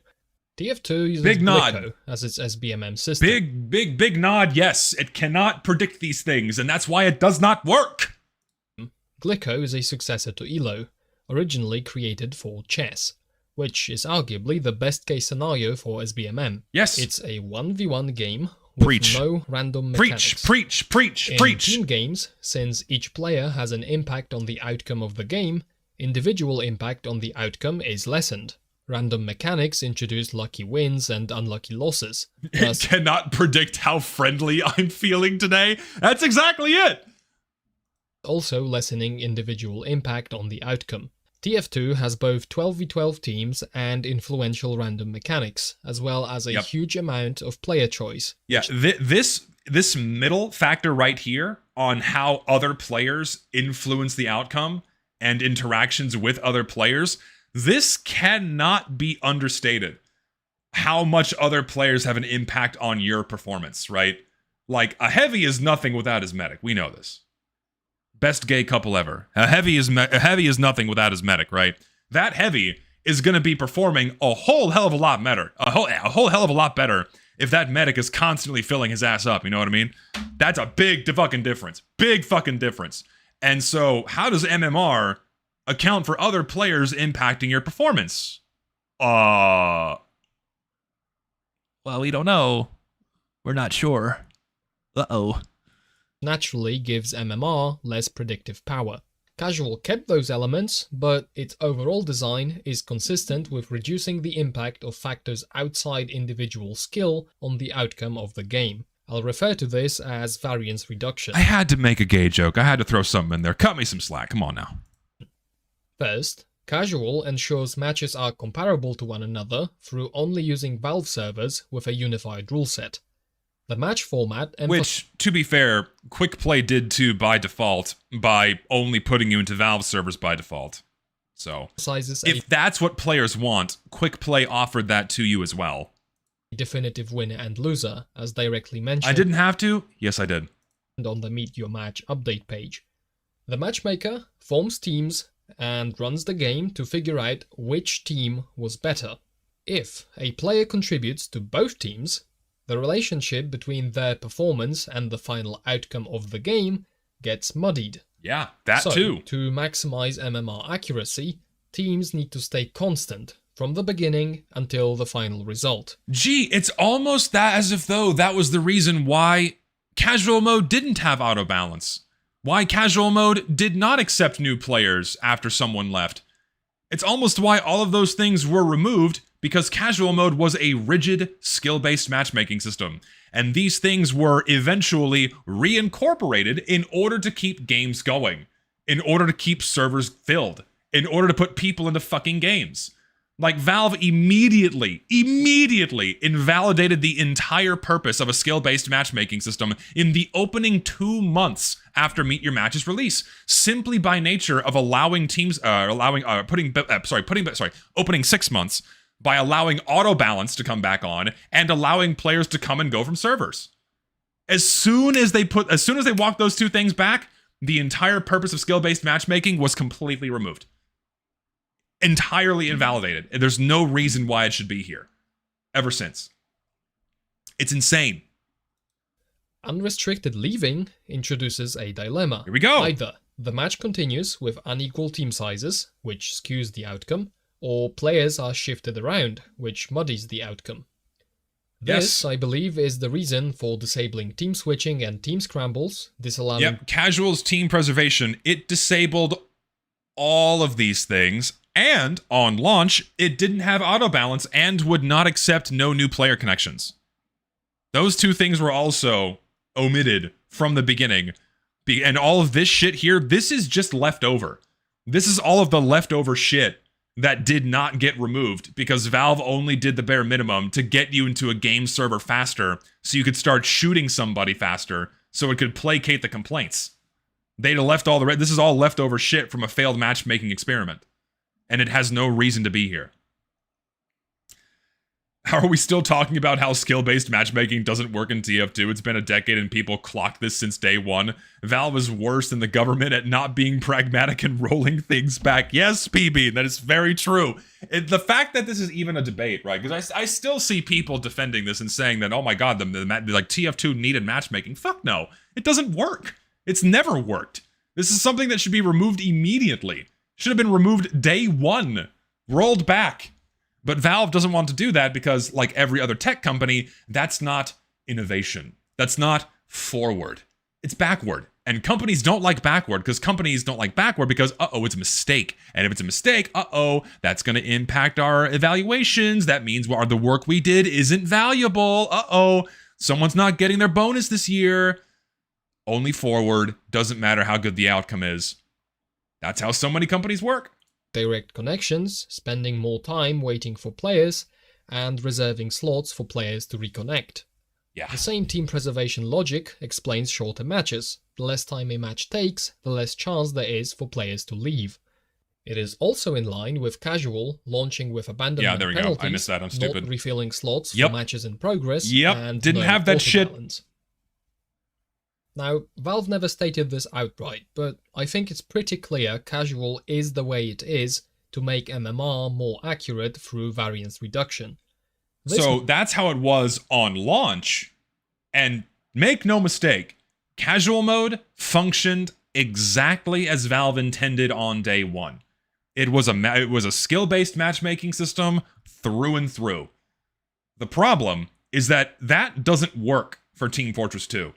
And they immediately had to roll shit back in order for players to even get inside of game servers. That's how bad it was. Queue times were insane. Games would die out as soon as 2 or 3 people left. No new players would come in. It was completely antithetical to the experience that TF2 is set up to provide.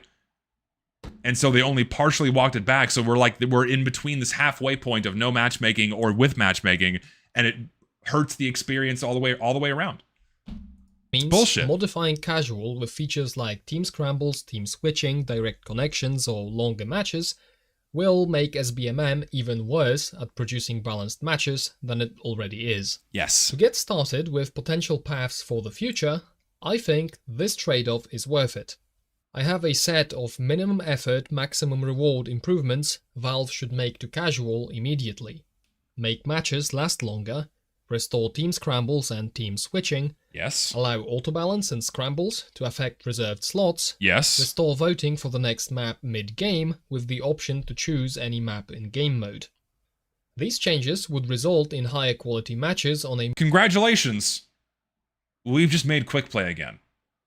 The only difference is that if there's some way to let this work, where auto balance and scrambling can affect reserved slots, which I don't think it can. Actually, I know it can't, because if you look inside the SDK, auto balance must be turned off while the game coordinator is turned on, looking for new players to place into the server. So I don't think this is possible. more diverse selection of maps. Implementing this should mostly be settings changes and relatively little coding, which I think makes for a very grounded proposition. Let's hypothesize a bit, though. But then, guess what? Skill-based matchmaking gets worse, but it didn't work in the first place, so who fucking cares? I see two main paths for the future of the game. The first simply drops SBMM entirely, which I'll call rollback. The second changes how MMR is calculated and how matches are constructed, which I'll call redesign. In both paths, mid-game balancing features like team switching, team scrambles, and auto-balance are crucial. In rollback, they are the only balancing features, while redesign uses them to pick up the slack that SBMM alone can't carry. Neither path is a dead end, they could both be developed further after the initial direction is chosen. Yes, and that's like what a lot of people got hung up on. It's like, oh my god, you just want to go back to this old awful system and then nothing changes! Then nothing changes after you go back to quick play. It was, no. No one's asking for that. We just want to go back to the system that worked and gave us a better experience than what we have now. Then we can iterate forward. Then we can improve those things a little bit more. Add the things that it needed to make it a better experience. An even better experience than what we had before Meet Your Match came out. The benefit of rollback is its simplicity and having been tested in practice. Yes. The final version of quick play was better than the current version of casual. Thank you. But that doesn't mean it was flawless, so no, it wasn't flawless. Possible it had some shortcomings. For starters, an adjustable ping limit seems to be a simple, straightforward upgrade I think nobody would have a problem with. Yep, basically every suggestion he's going to have is going to be additional filters. Maybe something outside of that, but it's going to be mostly additional filters. From the complaints I've reviewed, not only could Play Now send you to a server with bad ping, show servers could also sometimes present a list full of 200 ping servers. A custom ping limit would resolve such issues. I wonder what the locale of these players was. Another simple and straightforward upgrade would be multi-game mode search. Yeah, allow that's a given. Allow people to search for Payload and King of the Hill. Yeah, this is again an additional filtering option, which would just incorporate more options at the end of your search instead of limiting things further. This is a no-brainer. Like, this is obviously a path forward that quick play could have taken, 100%. And yeah, I miss the simple artwork too. Except this is like a mod, right? This is like a mod that brings back the old quick play artwork for casual mode, but it could look something like this, who knows? Further in the same direction, players could be allowed to search for particular maps, not just whole game modes. Being able to block maps you dislike may seem like another simple and straightforward upgrade, but it does have a downside. Let me illustrate. Map population. There's a small number of maps the vast majority of players like. Here we go. Here is the problem with individual map selections. I'll let him talk. And a lot of maps that are less popular but still liked by some players. A trade-off can be made. You play on some maps you dislike for the sake of those that like them, and in return you get to play on the maps you like that are less popular. Given the option to blacklist maps, plenty of players blocked not just maps they cannot stomach, but also those they could otherwise tolerate. This weakens or breaks the trade-off, polarizing the map pool. The most popular maps get played even more than their popularity would warrant. Map blacklisting under rollback... Because something we discuss in the Idle Time episode with Mastercoms, she brings up the very simple fact that players just want to start playing right away.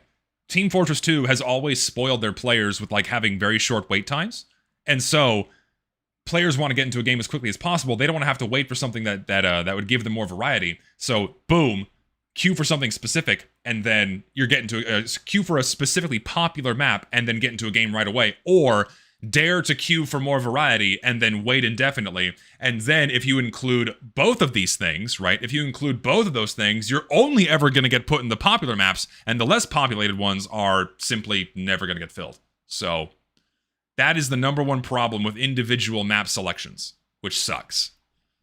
Because, and then having a simple game mode selection, but like a multiple game mode selection, is better because it encourages forced variety. But then, in the current case of in the current form of Team Fortress 2, we have the added problem. We have too many fucking maps, and so many of them are fucking awful. Awful. So so now, it's almost necessary. It is necessary to have the option for players to, players want to blacklist maps more than they want to whitelist them because of how many terrible maps we have in the game. I want to blacklist shit like Gavel or fucking, or CTF Pressure or all the other crappy maps they've thrown into the game. I don't want to touch that shit. They should have never been put in the game in the first place, right? So encouraging that forced variety would inevitably place people into those shitty maps that no one wants to play on, and they would just bail out immediately and re-queue and find something else to play. So I feel like it doesn't matter what system you choose, either just game mode selection or game mode and map selection.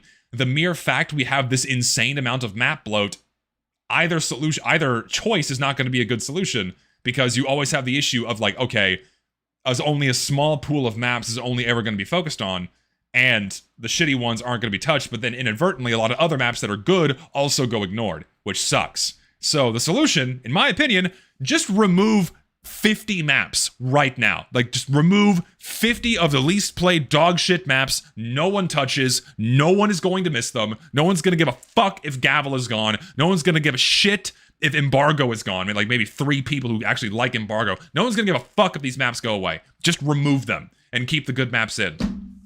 And keep the good classic maps. That if I was given the keys to the kingdom, I would do that immediately. I would do that instantly.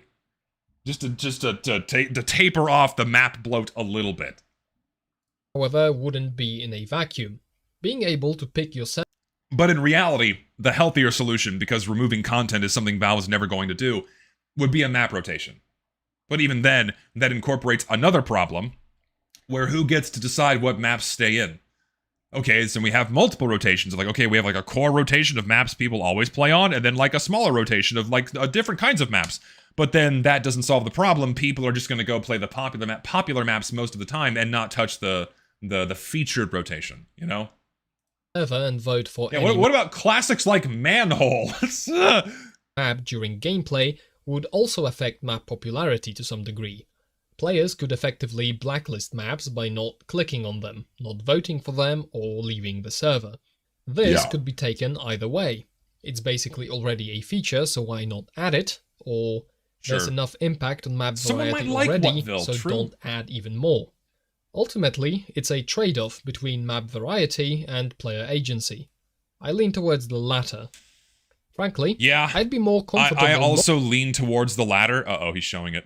I can instantly recognize the screenshot fading into the background here. I see Whatville. Having the feature, if Valve I see Whatville, yep, standard. because this is the problem. This is the problem. If Valve committed to higher quality standards, we would not be facing this issue of wanting to blacklist most of the maps they put in the game. My god. For accepting maps into the game, but that's an entirely separate conversation.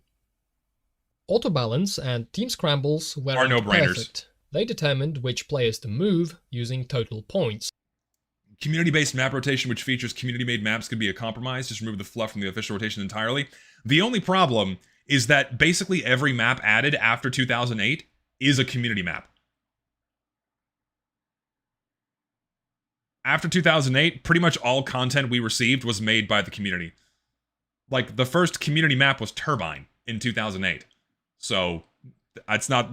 So, by community maps, I think you mean to say, newer community maps, but then, what's the cutoff?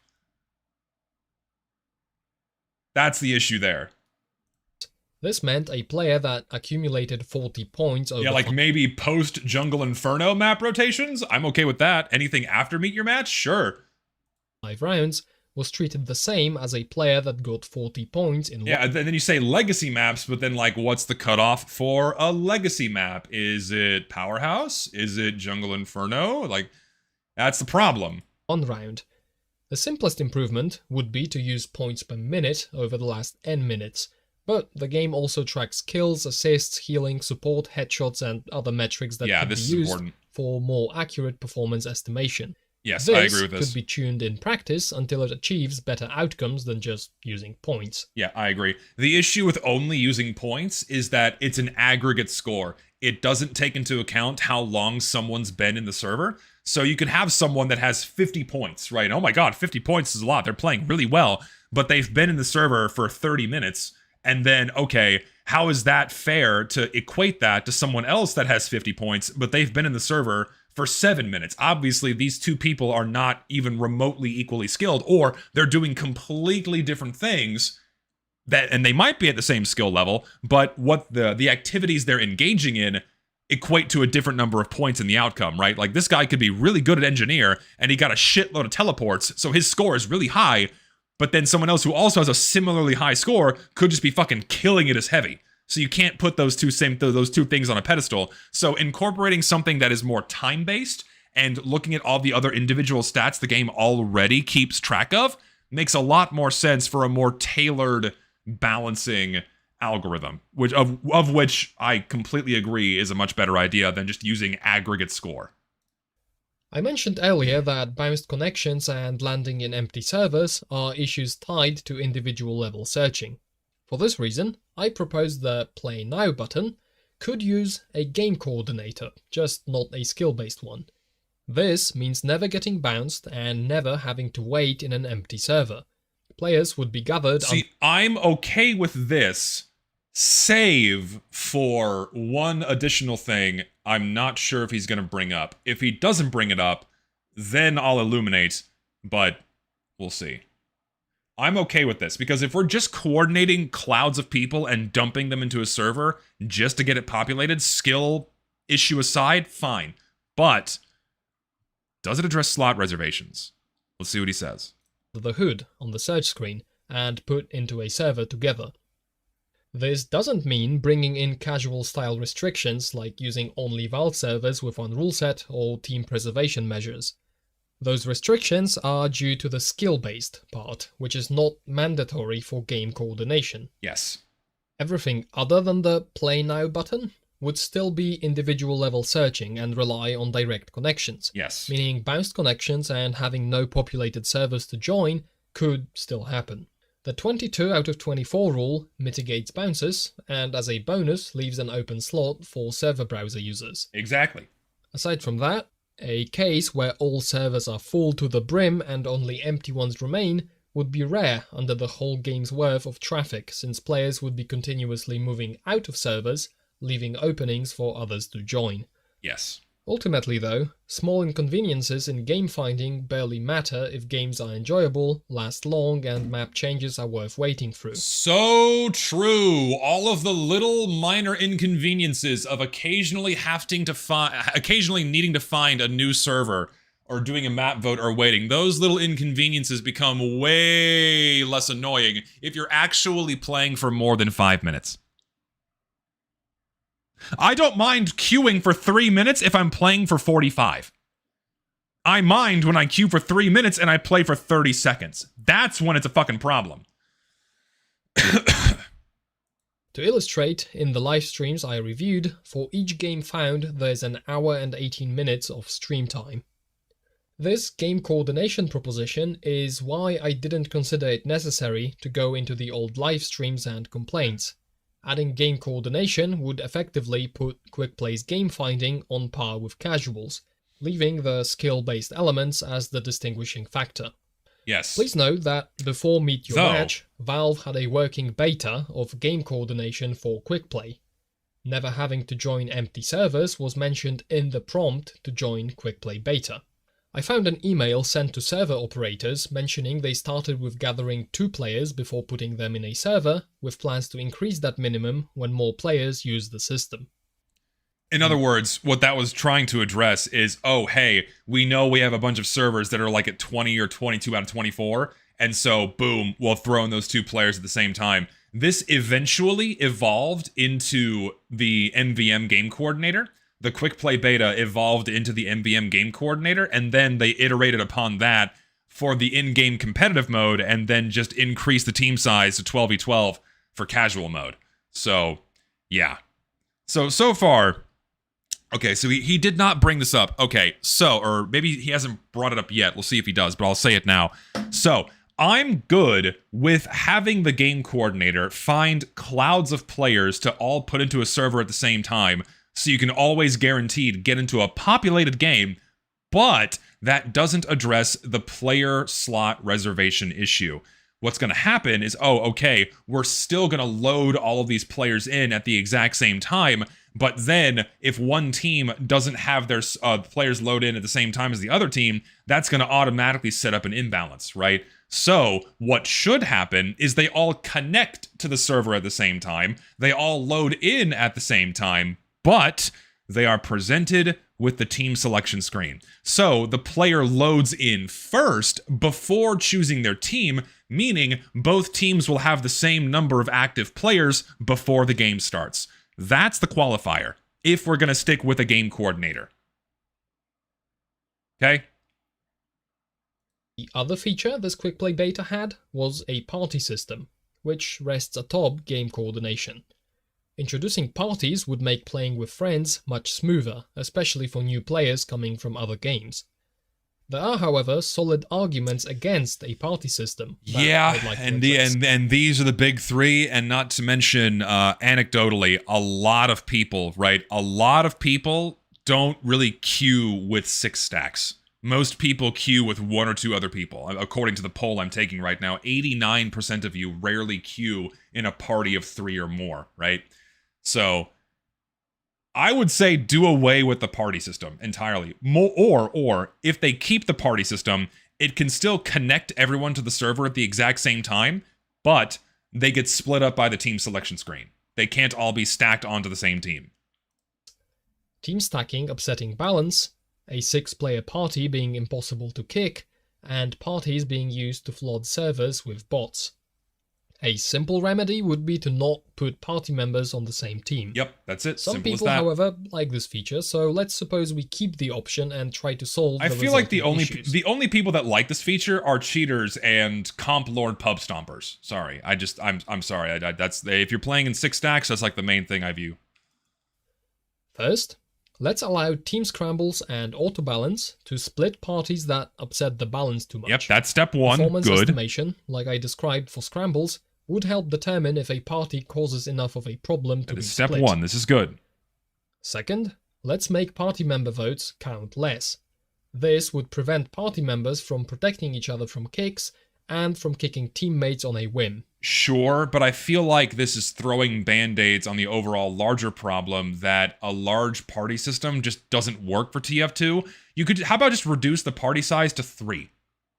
Not 6. The only reason why the party size is 6, by the way, is because competitive mode was 6v6. And moreover, if we bring back ad hoc connections, and putting servers in the server browser, there's no point to having a party system.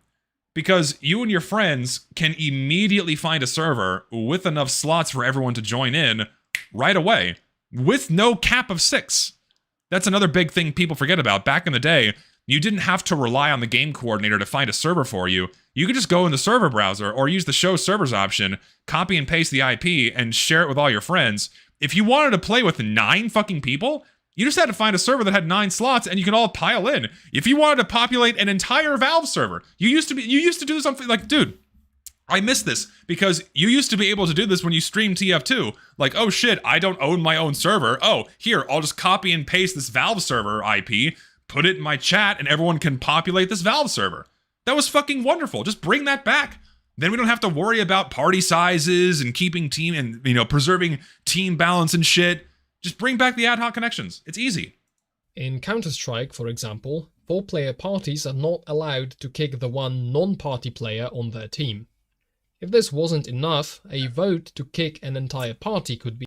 What if funny YouTuber group wants to make a video with more than 3 people? Fuck them. Like, at this point, the casual system is basically the potential man of systems. Like, it can potentially be a good system. Give it bootlickers, give it quick play, parts are casual fucking nice, yeah. He added, perhaps It for could, the whole it always had the potential to be a good system, but it's never gonna get there. server to initiate and vote on, not just one team.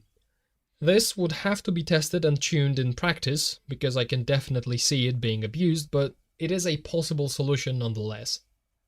Finally, for bots, the voting changes should already make it way easier to vote kick bots and make it harder for Hey Valve, how about just fix your fucking anti-cheat? those bot parties to kick real players. Whatever solution they implemented is working pretty well even still. Whatever bots appear usually get banned in about a day or two. But how about fix your anti-cheat? Do some treadmill work. Yes, coordinated joins of multiple bots are much more disruptive than individual joins. However, if we allow direct connections, there's nothing preventing bot hosters from coordinating raids with their own software. With the changes I proposed, bots would likely actively avoid the party system to be harder to kick. For these reasons, I think the botting issue is separate from the question of having a party system. That's how I see rollback. Let's move on to redesign, where we have real-world evidence for the good and bad. I know his intentions are good. I'm sorry, you're not gonna be able to improve MMR in a game like Team Fortress 2. I'm firmly in this stance. You're not gonna get skill-based matchmaking to work for a game like TF2. It's not a possibility. Are you? Who the fuck is Gene? Who's Gene? I don't know. I don't know who. Do I look like a Gene to you? Does this face say this is a Gene? Maybe it does. Maybe the mustache is a little bit.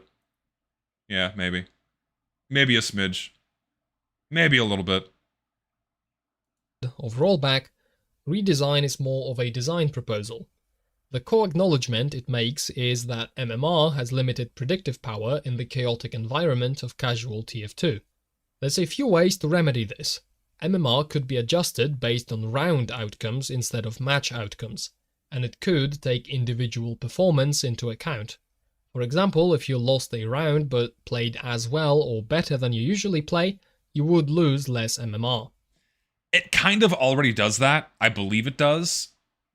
It's not solely based on, like, the win-loss. I think it does take into account your actual performance, where a loss is not as heavy if your performance was good. I think it does do that. We simply don't know, but I do think I do believe it does that.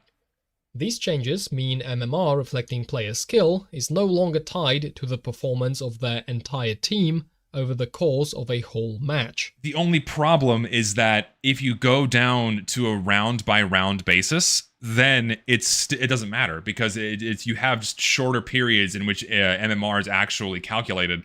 That still doesn't solve the team impacting your efficacy. Because, like, okay, you have a 5-minute window instead of a 10-minute window, but you're all still playing together, right? This lets redesign loosen or drop variance reduction, notably including team preservation. Mid-round team changes would still affect MMR accuracy, but since MMR wouldn't be the only balancing feature, inaccuracies wouldn't be as big of a problem. The thing is, the issue still stands, is that you're still going to be trying to form teams from the very beginning using some kind of skill metric, and it's only going to take effect in the very beginning. And then once that game sets off, if it sets up a fucked up game, which it usually always does, then it's going to be a stomp from the get-go with no hope of becoming balanced. And then it's going to keep, bringing in new players as the losing team is bleeding off players, which just further fuels the steamroll. The stomp keeps rolling on. The game ends in 5 minutes. Rinse, repeat. That's the typical casual mode experience, right? And so the per round thing would work if we're talking about, say, team scrambling, where, okay, we take into account everyone's current performance level in this current game. That makes more sense. But for long-term predictions of a player's efficacy, just going by round per round, not gonna work.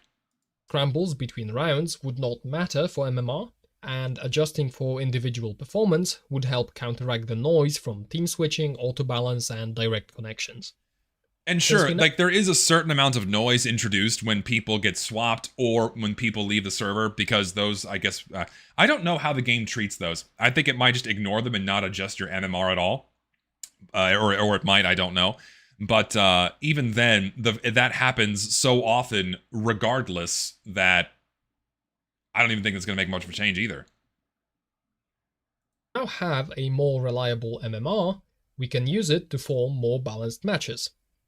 The question this brings up is, what does it mean for a match to be balanced? Yeah, here we go. This is also a good question. Okay, what does it mean to have a balanced game in Team Fortress 2? Does it mean that everyone has the same skill rating, or is like the aggregate team rating going to be the same, right? Okay, so like, okay, you have some high skill with some high skill, some low skill with some low skill, or does everyone need to be the same skill? Typically, in your average match of Team Fortress 2, your typical team compositions do look something like this, where you go from high skill down to low skill, high skill down to low skill, and the more you play and as points are accrued, those players usually differentiate on the scoreboard, right? And usually when those skill curves are about the same, the same curvature, right? You have like a similar amount of high skill and low skill players, then both teams are roughly balanced. And simply by nature of forming teams at random, you usually end up with that, simply by nature of team sizes being so large. Every so often, it doesn't set up perfectly, and that's when a team scramble comes in and swaps players around, and then those skill curves on both teams become much more even. Now, attempting to set that up from the very beginning still brings into account the problem of, okay, is that number actually representative of that player's skill? And then, okay, because of the game's complexity, is it actually accurate? I still don't think you're going to be able to achieve this. Because, ultimately none of this matters because no MMR system can accurately determine a player's general skill in TF2 because of how most people play TF2. Yes. Two broad directions redesign could go in. The first is looking for 24 players. Because every skill-based matchmaking assumes that all players are playing the game the same way. And what do I mean by that? It assumes that all players are like playing at a similar level of, at the same level of attention, at the same level of effort, trying to win the game, right? Like the goal is to win. Like you're playing chess, the goal is to win. And that's why MMR systems work so well, is because everyone's trying to play specifically to beat their opponent and win.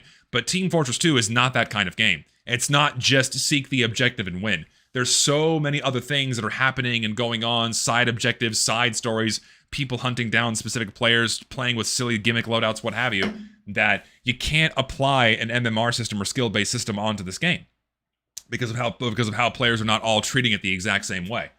It works better in games like Counter-Strike in the actual competitive mode, because in that mode, people are playing to win. There's a little bit of dicking around, but not nearly as much as in Team Fortress 2. So it works a bit better in a game like that, but not in a game like TF2. MMR, which I'll refer to as uniform skill. The second is looking for two teams with a similar MMR gradient, which I'll refer to as varied skill. Uniform skill is similar to weight classes or leagues in real-life competitive games. Varied skill is similar to a neighborhood football match. Shout out the Zesty Chicago server so it fills up. We play the game. Yeah, join my Chicago server. ZestyJesus.com/servers for the IP. Everyone knows there are better and worse players, and teams are composed such that the best players balance each other out. Uniform skill prioritizes fair 1v1s. Each individual fight can go either way, and there's less cases of a worse player getting consistently stomped by a better player. And this is how CSGO Varied does it. skill prioritizes interaction variety and natural learning. Playing with and against better players leads to learning, which is reflected in the gameplay. Yes, the only way you get better is by playing against people that are better than you. I feel like I'm in fucking Crazy Town. TF2 should not be Counter-Strike. Skill-based matchmaking will never work, and it should be obvious just by looking at the game for a second. Yes, P-Bean, I completely agree. Again, I'm not shitting on Torred here. He's just putting his best foot forward. But like, even attempting to preserve a skill-based matchmaking system in TF2 is pointless.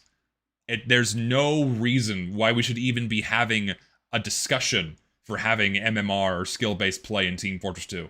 It's just not that kind of game. I die a lot to these players, but now I'm holding my own against them. This doesn't happen as much under uniform skill because as the player improves, This is the same shit in Dota, as close to 50% across every rank as possible, and it's infuriating. Yeah, there you go. So do their teammates and enemies. I think varied skill is more in line with TF2's design. Large teams, and that's just how games are always set up with TF2. It's how it was since day one. random mechanics. It's how casual mode games are still set up now, by nature of players being put into servers at random. The issue is we don't have the tools to attempt to balance the games out in the event of those skill gradients being uneven. Objective-based gameplay, classes for different levels of engagement, and a pace way slower than Quake's all limit the effectiveness of a singular veteran player, allowing even the noobiest of noobs to have fun contributing to the team and create a more relaxed environment that leaves space for aspects other than raw performance, notably including social. The problem is with this is the difference between a 1000 and 500 is ridiculous and way beyond 2 times. MMR is borderline logarithmic after a certain point and isn't linear. I know there's a million different versions of an MMR system, you know, with different weights, different scaling and what have you. So in general, yeah, like the difference in the difference between a 1000 and a 500 is massive, but it depends on the actual algorithm they're using and how it's tailored for that specific game. The counterpoint is that even with these inhibitions, pub stomping is a real phenomenon. Getting started in games where skill... New players don't stick with the game. Yes, this is the biggest problem that TF2 faces right now. Player retention is abysmal. New players do not stick around because the game experience is dog shit. Plays a huge role, can be a harsh experience, leading to many new players not sticking with the game, leaving it to depopulate over time. Yes. TF2 doesn't exist in a vacuum. Oh, that's what he meant. Same thing still stands though. It competes for attention with many free-to-play games that all have a lower barrier to entry, and so... As soon as you allow players to come and go as they please, skill-based matchmaking is completely pointless. There's no point in doing it. It's easy for these players to go somewhere else if they get discouraged. The absolute best case scenario for onboarding is an easy-to-follow introduction and a way to get used. Yeah, matchmaking made stomps in Team Fortress 2 far more common. For the exact reason he just described. Where if there's an imbalanced game that's set up, there's absolutely no hope of it becoming balanced. Players start bleeding off. I'll say it again. Players start bleeding off the losing team. The matchmaker slowly starts bringing in new players, but because they take indefinite periods of time to load in, sometimes seconds, sometimes minutes, the misbalances are prolonged, causing for more players on the losing team to leave, or players from the winning team getting auto-balanced to the losing team, and then those players leaving, leading for the misbalance to never be resolved and games ending in 5 minutes. And those stomps happen all the time. Because games have been made disposable. Because of the ease of requeuing, players can constantly search for a brand new game where that is not happening.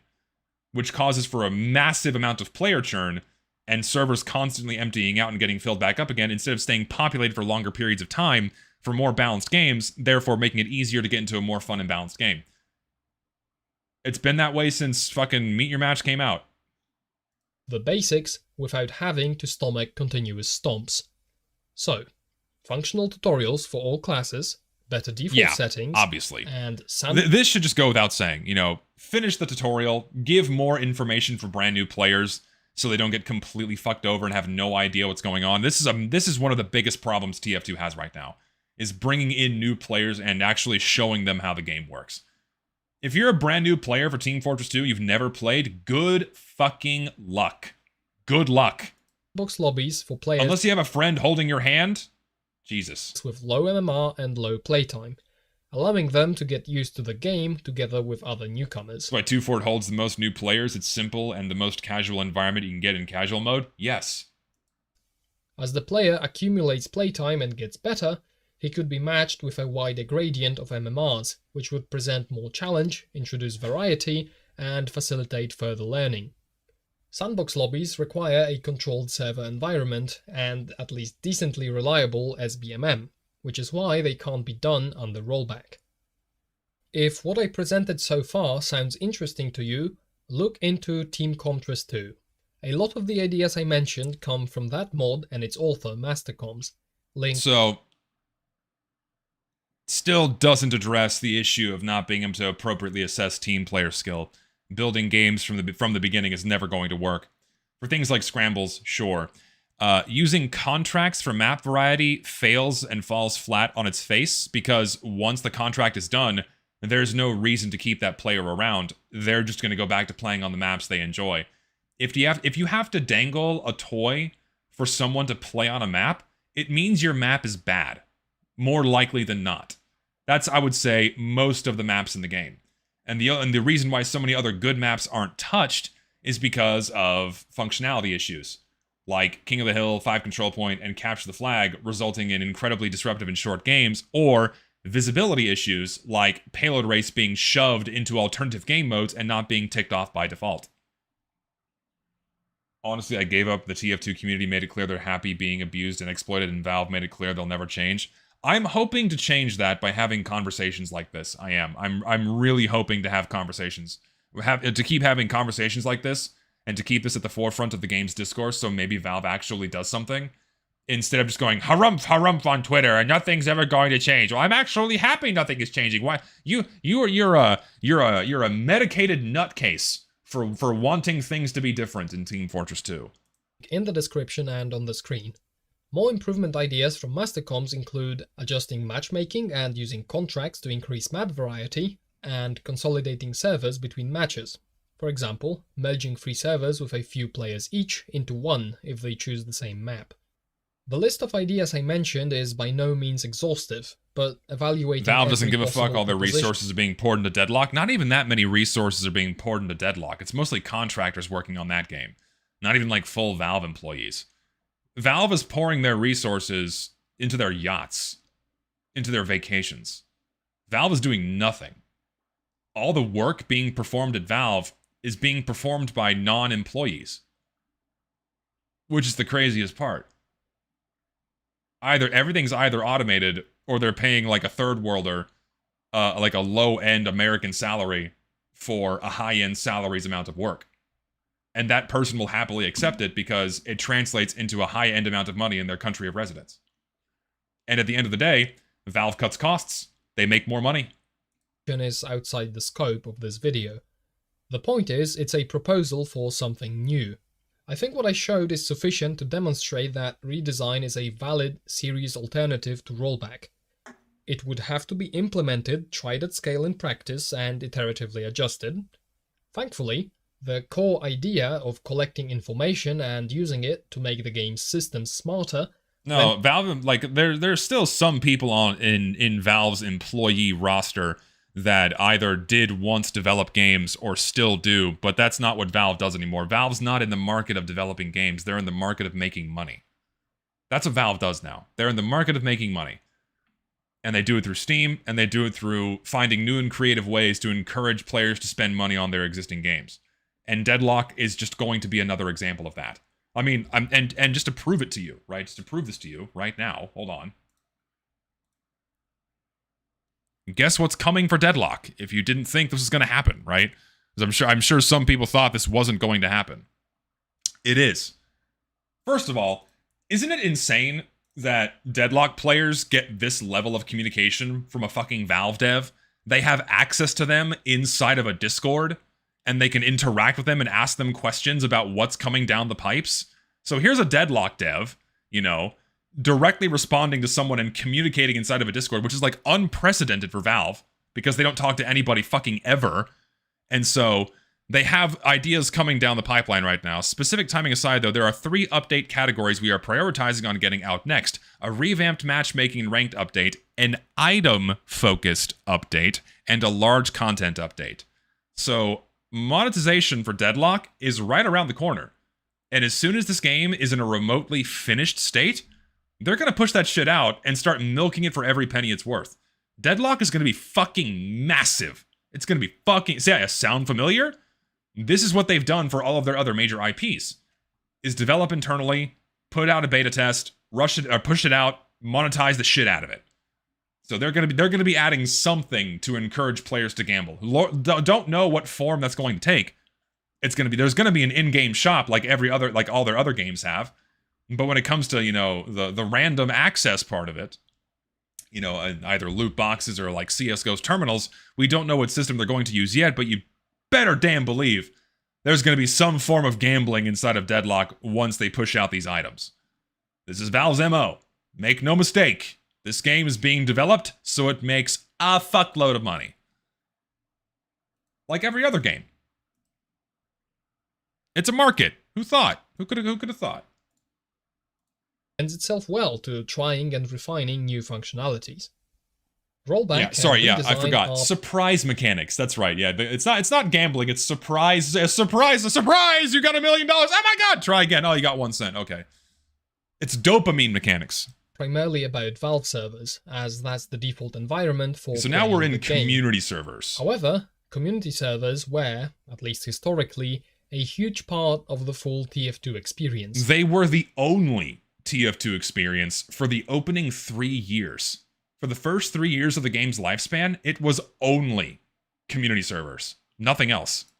The focus on socializing with other players and openness to running custom maps and various other mods was the perfect environment for creative output. Simple memes, videos, more... No doubt they're adding cosmetics at some point, but item update doesn't necessarily mean you're what I'm implying for Deadlock. Maybe, but still. Less serious it's inevitable they're going to put cosmetics in that game. It's inevitable they're going to have a shitload of monetization. That's the end point for Deadlock. Animations, fully fledged maps. This output defined the game's culture, and that turned TF2 into the widely known and beloved phenomenon it is today. Yes. Because of this historical importance, and because I personally think vanilla-esque community servers are the best way to experience TF2, I'd like to talk about the place of community servers within the game. As a reminder, the game started out with only community servers. The Uber update introduced Valve servers and quickplay search to provide a predictably solid experience out of the box.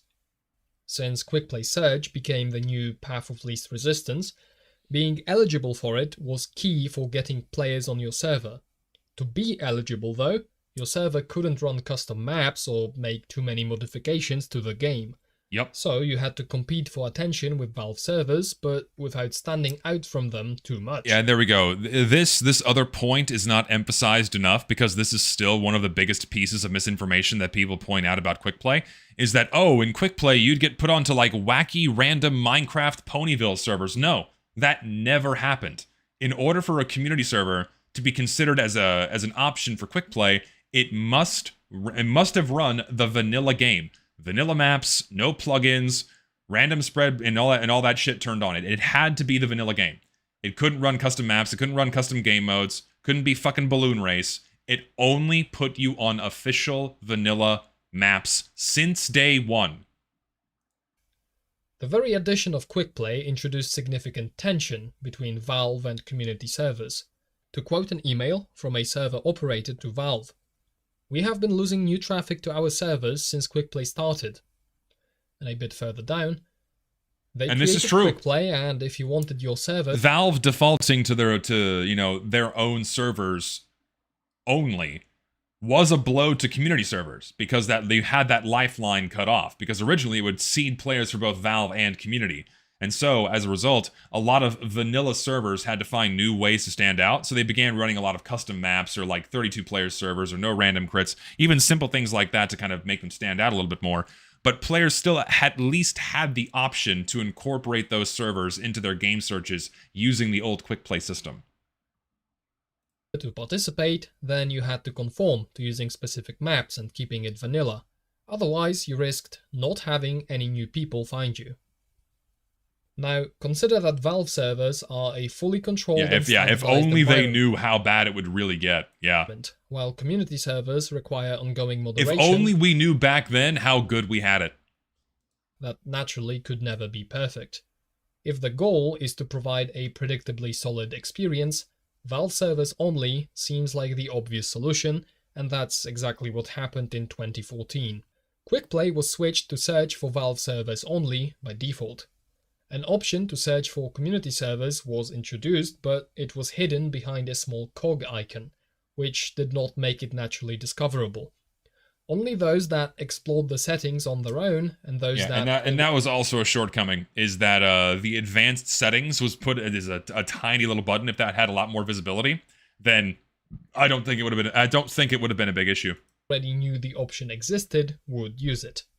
Some server operators equated this change to banning community servers from the game, noting, quote, "The problem is obvious when someone connects to a pay-to-win server, while it is not as obvious when a server is dying over the span of several months because official ones are getting all the new players." Let's see, it's now been over a year since decision to essentially here's some facts of what happened since player gain dropped 4% from the year before.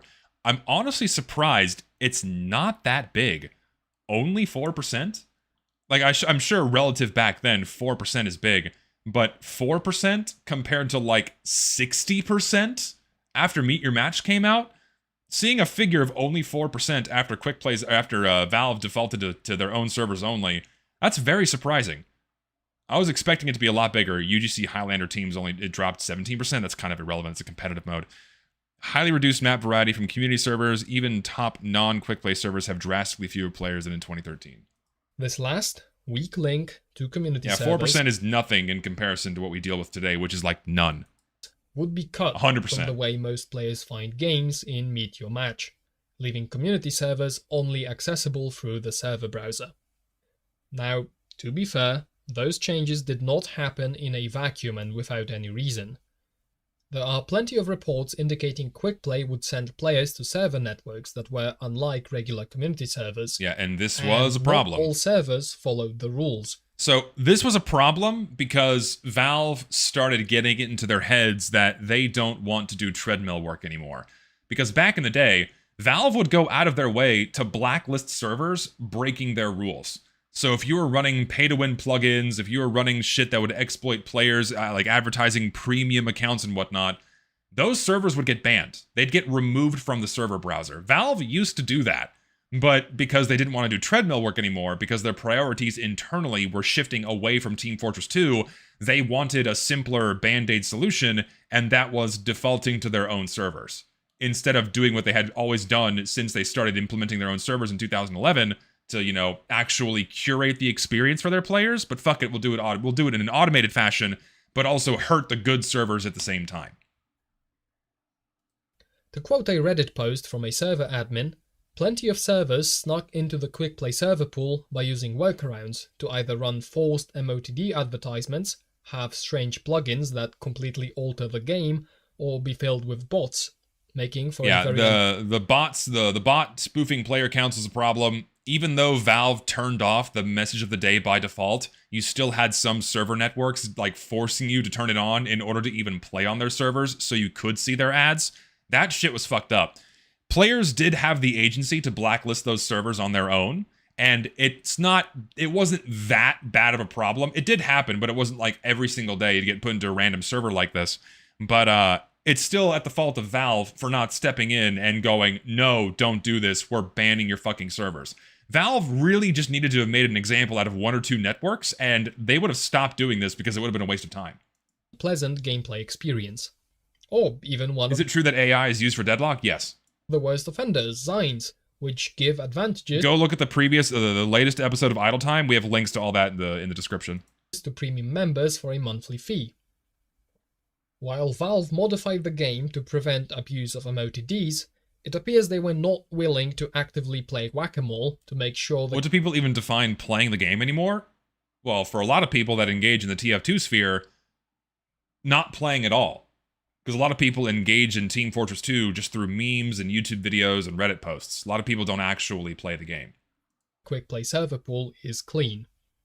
Dude, I know looking at Reddit is always a mistake. Someone posted a reply to some comment on Reddit of someone saying, yeah, I think the last update had a UI update. Holy shit, people don't play TF2. The gaming landscape also changed a lot over the years. During TF2's development, the message of the day BS was bad enough, I ad hoc'd into Valve servers to meet your match. Yeah, a lot of people started doing that. Were the default or only option in most games. As automated matchmaking became ubiquitous, new players wouldn't come with a pre-established knowledge of community servers. Even if those players saw the option to search for them, they wouldn't know why it would be worth enabling. Yeah. Actually, If Valve servers provide a consistently good experience, what is the reason to play on vanilla-esque community servers? Well, one big... Customization, community. Community is like the biggest one for me, like enjoying being around the people. And well, at least right now, it's getting away from how casual mode functions. That's like the main thing right now. It's like, why community servers? It's not casual mode. And it's like you have different eras of why people played on community servers. So in the beginning, 2007 to 2011, it was the only option. And then from 2011 to 2014, it was like, okay, there's a mix of Valve and community servers. There was some competition with like Valve vanilla and community vanilla. So then you had customization start slipping in more so. You had customization, you know, in the beginning as well with like custom game modes, custom maps, all that other shit. But that became a much larger selling point when Valve vanilla servers kind of took over. And then from 2014 onward, that just exaggerated that point. But then from 2016 onward, people played in community servers to get away from casual mode or bots. Reason is customization. Custom maps, no random crits, random damage spread, class limits, banning, reverting, modifying, adding weapons, etc. The other major reason is, well, community. Yeah, that's the big one. Servers provide a quick, convenient way. The social experience in Team Fortress 2 cannot be understated. The value of that cannot be understated. To play the vanilla game. This, naturally, leads to playing with people that also want the quick, convenient, and consistent vanilla experience. People, however, often play games, especially casual games, for reasons other than just gameplay, and amongst those reasons is meeting people, talking and forming relationships. That's not to say it's impossible to meet and talk with people on Valve servers. I made a bunch of friends through simply being talkative on the mic, but the come-and-go nature of the environment means to play with the same people, you add them and go into a voice channel, which makes you less likely to speak in-game, and so the silence continues. Yep, you're not playing with the same people over and over again, so you're not building a community or a network of friends. Yes. Community servers are different. They have an owner, they have recurring players, often gathered around a more or less customized version of the game. There's a natural filter for who plays on community servers. You have to want at least a somewhat different experience, and be willing to endure at least some inconvenience compared to one-click queuing for Valve servers. This selects for more proactive and engaged people, but also some interesting characters. Also, a lot of community servers enable all talk, which allows players to voice chat with the other team. Also true. This fosters an entirely different, much more social all atmosphere. talk is a beautiful thing. Despite these upsides, vanilla-esque community servers remain, for the most part, empty. Gee, I wonder why. Based on trying community servers after a long time in casual, and talking with people that play there, I think a segment of the player base would enjoy the experience. What's stopping them is either being unaware, or being unable to find populated servers and not wanting to wait around with zero guarantee of more players joining. Yeah, these are, well, this is the biggest one, is you can't find populated good servers anymore because they all fucking died after Meet Your Match came out. Once all traffic was being directed into Valve servers only with absolutely zero options to incorporate community servers into your search, they were done. They died within a month, and ever since, we've had a very small pool of servers to choose from, most of them spoofing their pings, spoofing their player accounts, or being garbage achievement servers or trade servers. Very few pure vanilla, or even like alt vanilla servers exist anymore, running like custom maps or having 32 player accounts, right? It sucks. And I think, and sure, most new players are not aware of their experience, but if you've been playing TF2 for a reasonable amount of time, even like 50 or 100 hours, you probably are aware that they exist. The issue is that you can't find good ones to play on, and most of the time, they're fucking empty, and you have to wait for someone to coordinate a play session on them to actually have some fun. That sucks.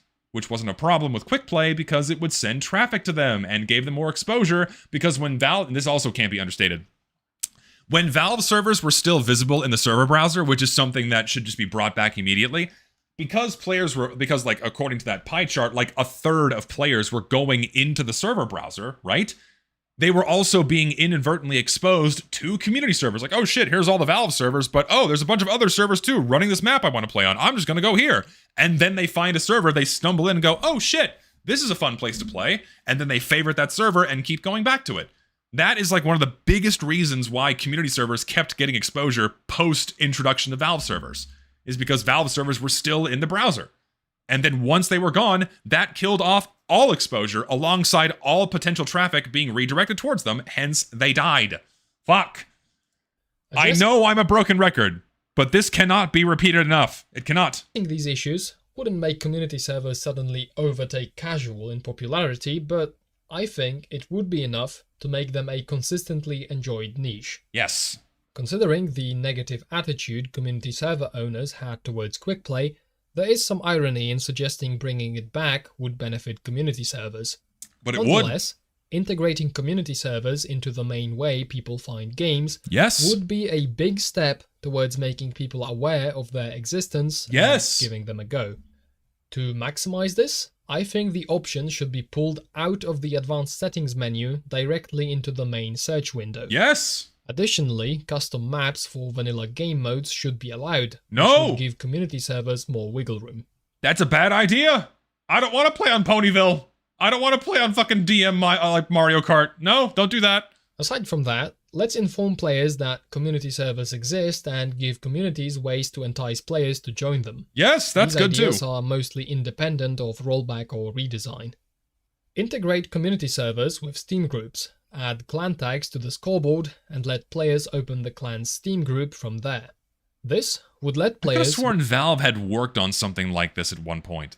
Represent their favorite community or they were dabbling in an unobtrusive and convenient way, while also raising awareness of the existence of community servers in general. Building on this, add a randomly rotating community showcase panel to the main menu with the... Here's my suggestion. Maybe just in the find a game menu, put community servers underneath casual mode and then bump competitive mode to the bottom because no one plays that shit. Community's name, description... Community servers should be the second choice, not the last choice. And perhaps a banner image. With, of course, training mode underneath that. As well as the current player count and an option to join. And also, yeah, just remove competitive. An opportunity to catch a player's interest, which may... He's got the spirit. He's got the spirit, right? Giving community servers more exposure is the right way to go, but maybe not... This is probably not a good idea. Make them try the server and perhaps stick around. Just put it higher in the list. The Steam group integration should also include features for organizing sessions, to make it as easy as possible to recruit more players for sessions. I love these ideas. The only problem is that this would require a modicum of moderation that Valve is simply not going to do.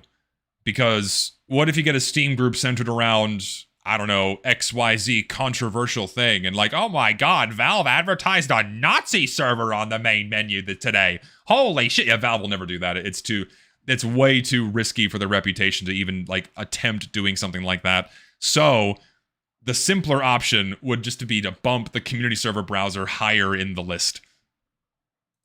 Alright, let's tackle the big one. The server browser could use an overhaul. It's not unreadable or unusable, but it could be made more powerful. Make the font bigger. Easier to use. First, let's put more information directly in the UI to lower the barrier to entry. Sure. I think the simplified list with larger rows, a map preview image, and a full game mode should be the default option. Yes. The image would help identify maps visually without having to remember their names, and seeing the full game mode would mean users can naturally learn what the prefixes mean. The current table view should remain available as a compact mode, and this preference should be remembered. I agree. It would be great to have more information about a server before deciding to join. For this, I propose a selected server panel with a name, description, banner image, and Steam group link, which would let communities tell players what to expect. I mean, it's more or less just adding more information to like the show server information thing that the community that I can't talk. Geez, I've been talking for 3 hours. My voice is getting tired. This is just adding a little bit more information to the show server information window that pops up when you click on that in the server browser, which I'm all for. This is a good idea. The panel could also show non-vanilla server settings in a standardized way, as well as more images of the current map. The same panel could also house a friends list to make sending invites quick and easy and not require loading into the server first. I think this would make the experience of playing with friends almost as smooth as a party system, while being much simpler to implement. Sure. Aside from additional information, considering the list of available more servers filters. Is absolutely massive, more filters would be fucking fantastic, please. Yes, good. Varied, The filtering system could be made more powerful. Yes. I wrote my own version of the server browser with the filtering features I'll describe, so awesome. if it sounds interesting, you can try it for yourself. Link on the screen and in the description. Wiping out all the bullshit server networks. Yes, this is wonderful. We need more options. Fantastic. Names with blacklisting of any number. Also, isn't it insane how many, like, 64-player servers there are now? Of phrases. This, combined with the option to white and blacklist tags, gives filtering a lot of precision. You can hide server networks. Just generally having more filters would be good. Having, like, drop-down lists for maps would be good. Or just general game modes would be like have a drop-down list, like filter out like just give me just payload, or give me payload and attack defend, you know. On vanilla servers named Team Fortress. Yeah, like these are the servers we have left now. Minecraft World, Coffee, Trade Minecraft Chinese server. This is just Russian. Don't even know what this is. For example, this is what we have left now, which is so sad. And you know what? Giving the server browser more exposure and incorporating community servers back into game searches would definitely reinvigorate a lot of vanilla play for vanilla servers. The all crits tag. To complement having more precise filters, you can save your elaborate name and tag setup as a preset, and then easily switch between presets depending on what you want to play. Sure, why not? More options, always a good thing. Randomizer, man versus machine, trade, and so on. You only have to set it up once. Scroll through the list, blacklist everything you don't want to see, save preset, done. More options, always a good thing. Presets can be exported and imported through the clipboard for easy sharing with friends or publicly, which could be used for community-made starter presets for new players. These are great ideas. The second big improvement is map white or black listing, where the longest match wins. Blacklist PL underscore. All zero. That's so depressing. It's all fucking zero. Or upward. Oh god, what we used to have, man. Oh, wouldn't it be great if you could do this with Valve servers too? That's something he's not said yet. Reincorporate Valve servers back into the server browser, please. Just put that shit back in. And all of this would become immediately more viable simply by nature of more eyeballs being on the browser. Because if players are given the option to bypass the game queuing system entirely, they're gonna take it. And it's so easy to do, also. It's so easy for Valve to do. Whitelist conf underscore. It's literally a toggle. It's literally a 0-1 toggle that Valve needs to flip to put servers back in the browser. Conf underscore Sweden, and only King of the Hill maps, except Sweden, will show up. Map filters can also be saved, so you can make presets like My Favorites or Conf and Payload except the bad ones. As a cherry on top of the server browser suggestions, if filtering is powerful and precise, the browser could have a Play Now button. Choose a preset for servers and maps, hit Play Now, and get put into a server. Maybe this could even be worked into the game's main menu. Think quickplay search, but fully customizable. Presented what was, put that shit just as option number 2 in the game menu list, and you're good. That's all you gotta do. Is and what could be, I'd like to briefly cover what I think should be. To recap, I presented a set of minimum effort, maximum reward improvements to casual. Longer matches, team scrambles and autobalance including reserved slots, and better map voting. I then outlined 2 hypothetical paths for the future, rollback and redesign.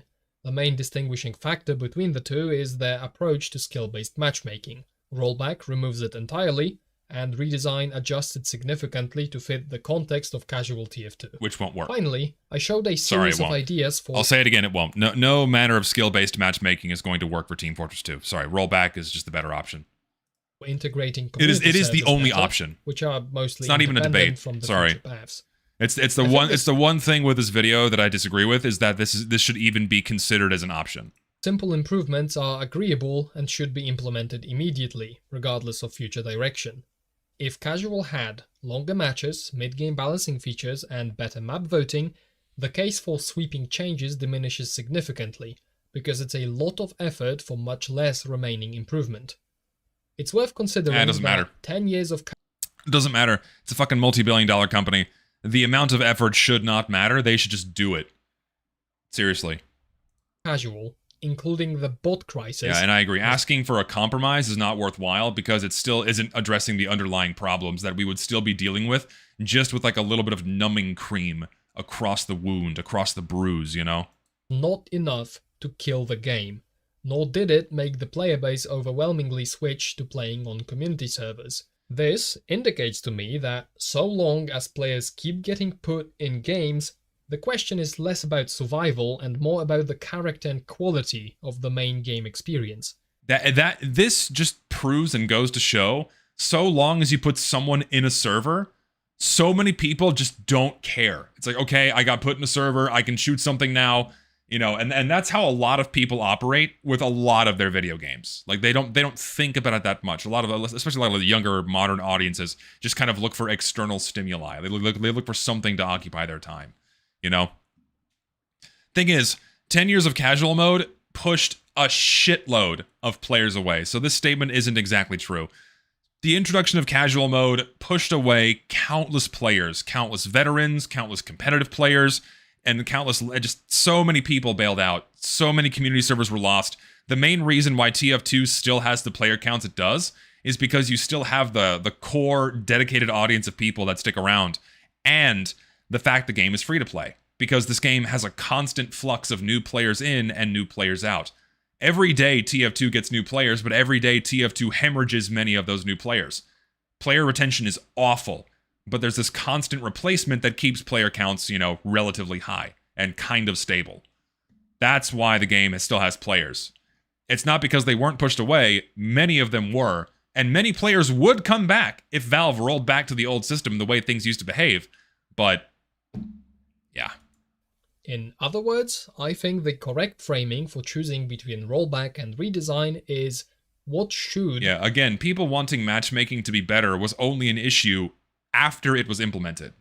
And all of this just translates into just fuck go back. Hit the fuck go back button. The main TF2 experience be. There is an obvious benefit to the ease of use and consistency of a controlled environment. Having opponents closer to you in skill and encouraged to play to win is appealing, especially if the gameplay is the primary thing you value about the game. It's just not the kind of game Team Fortress 2 is. It's just not. People come to Team Fortress 2 for the laid-back casual nature and having the option to treat it a little bit more seriously if they so desire.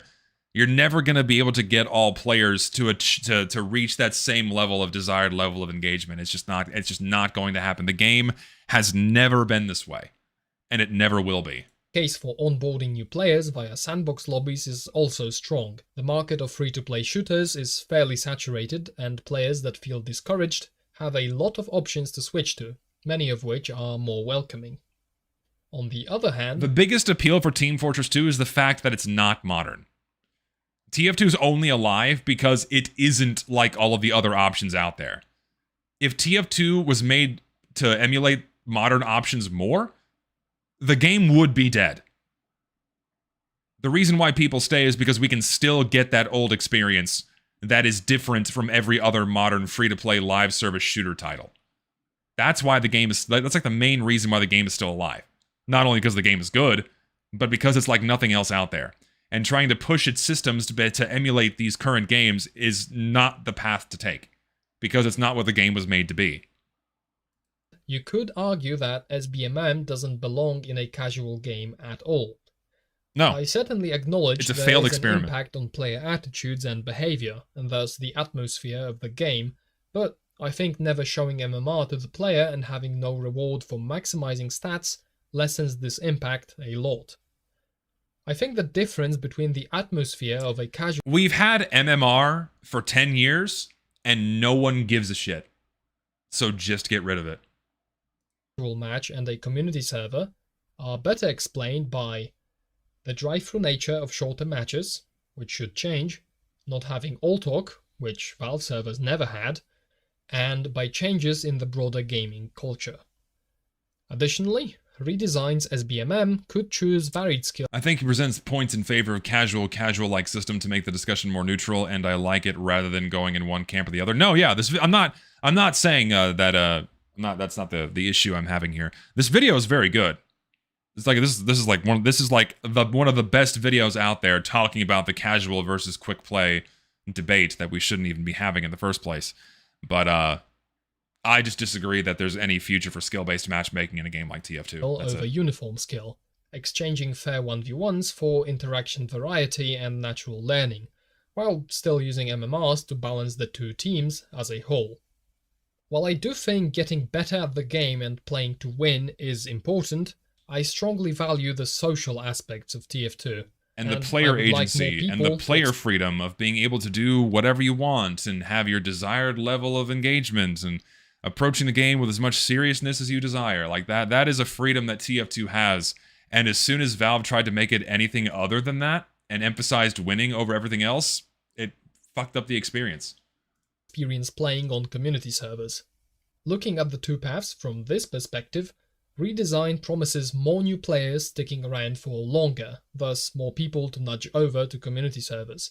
Combined with discoverability features, I think it could work. However, it's really hard to beat the simple effectiveness of linking to community servers right in the main search UI. Yep. Seeing firsthand how hard it is to actually populate a session, that checkbox alone makes rollback speak to me very strongly. The asterisk to the benefits of redesign is that they are hypothetical. The vision sounds great, but even the greatest sounding solutions can come down when reality checked. Valve's track record with TF2 makes it easy to be skeptical. The historical evidence of the good and sadly, the bad yeah, that's like, then that's the world we live in, is we have all these grand ideas and wonderful expectations and demands for Valve to do. It's just they refuse to do anything. And that's why I watched P-Bean's video on Monday, is they just refuse to fucking do anything meaningful for this game to address any of its problems. Even like the smallest of changes they're unwilling to do, other than shortening the map vote to 15 seconds. And like, that's the first hurdle that we have to get over, is actually pushing Valve to do something about the game state. That's step one. We have to get there first. Then we can, hammer out nuances and extra details and shit. And so, then the way to do that is to get their attention, so on and so forth. Brings to mind the old saying of perfect being an enemy of the good. Regardless of that skepticism, though, the unavoidable reality is that it all depends on what Valve is willing to do. The PR of admitting fault could be avoided by branding rollback as casual 2 and advertising it as such. At the end of the day, most of us want the same thing. It doesn't have to be called quickplay, just call it casual plus, casual 2, TF2, casual 2, yes. However, just do that. Between Valve games behaving somewhat like tech demos, Steam being the frontier gaming platform, and their pushes into VR and other hardware, the people at Valve seem to be drawn to new, exciting things. This makes rollback seem like a very hard sell. If you pardon the blatant personal bias, perhaps community server integration in the modern gaming context could be presented to them as something worth pioneering. The issue of not being very new and it's so frustrating that we even have to take this angle. The fact that we have to kind of do Valve's work for them and try to sell fixing their game and righting their wrongs as more innovation. The fact we have to even do this at all and worry about that at all is fucking bullshit. It's embarrassing. Valve's going to add quickplay at TF2 20th anniversary update. Wouldn't that be wonderful? Yeah, it's fucking bullshit that we even have to take this into consideration. That we have to oh, Valve, please, you can do it, it's going to be good, it's going to be great, please iterate on your game, it's progress, you'll make so much money. The fact we have to even tell them to work on this shit, which is something they should be doing in the first place, is fucking pathetic. It's embarrassing, it's ridiculous. To have to coax the multi-billion-dollar company into doing something meaningful for a game they still make tens of millions of dollars on. Horse shit. Exciting might also apply to the simple casual improvements I listed. Those require a lot less work though, which I think makes them a good target for audience pressure. Yeah, don't spend money on TF2. How casual functions, do not spend money on the game, and voice your opinion on social media and in Steam reviews. Yes. That's what they are for. Keep it civil and speak clearly to ensure your arguments carry the most weight possible. Yes. Regardless of which side you happen to be on, I hope you found this presentation helpful. And I very much welcome further discussion. There's a lot to talk about when it comes to TF2. Yes. To close on a more personal note, if anything I said about the social aspects of the game resonated with you, I'd like to invite you to play on community servers. You get long playtimes without server resets, explore a variety of maps far beyond what will ever be officially added, and meet interesting, talkative people that care deeply about the game. A few servers host regular sessions of vanilla TF2 and would be very happy to have you. You can sign up for session notifications through Steam or Discord, links in the description and in the pinned comment. Link to the video is pinned, by the way, in the chat. That's it. Yeah, fantastic video. Very, very, very well written, very well spoken. Fantastic video covering the casual mode versus quick play discussion. A lot of good facts, a lot of good things laid out simply, both visually and via narration. Very, very good. Fantastic work from Mr. Torred here. Great video. I'm glad people sent this to me. Only 300 subs, so please go subscribe to this guy and go like this video. The man deserves it. He put in some fucking work. This is very, very good. Fantastic stuff. Seriously. Nice guy. Nice guy indeed. I have to piss really bad again. I'll be right back. Give me like 1 second. Oh, I forgot I have a BRB screen. Look at me go.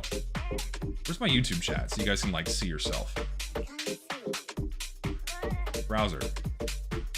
Add existing. YouTube chat. There you are. Here, you guys can like see yourself. I forgot I have a BRB screen. I never use it. I'll be right back.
Hello. I got some peanut butter pretzels.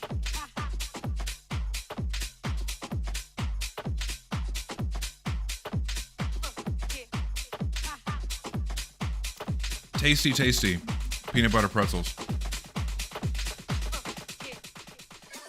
Terry Chandler, Terrence Parker, Frankie Knuckles, Pardon me, Kenny as I enjoy my snack here. Jocelyn Brown, going back to the roots of Harry. I fucking love peanut butter. Fucking love it.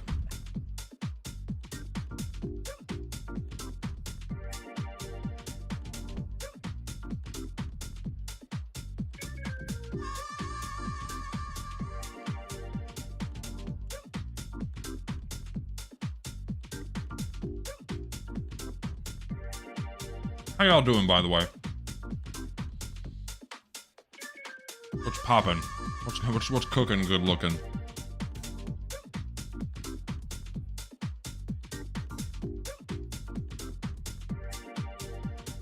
Do you need to see my face while I'm eating? I don't know if I want to show my face while I'm eating. I'm not feeling it. Not feeling the show on that. Must I?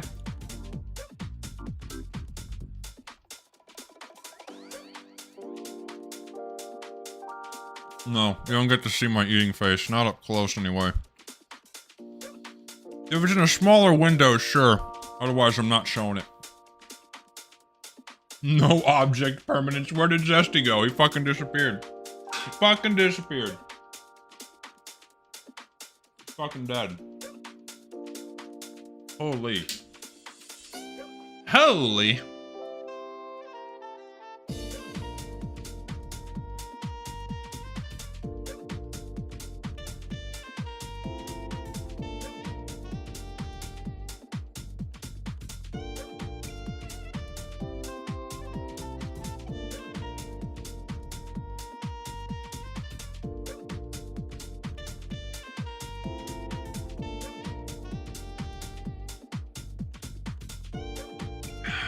Do the peekaboo? No, not doing that.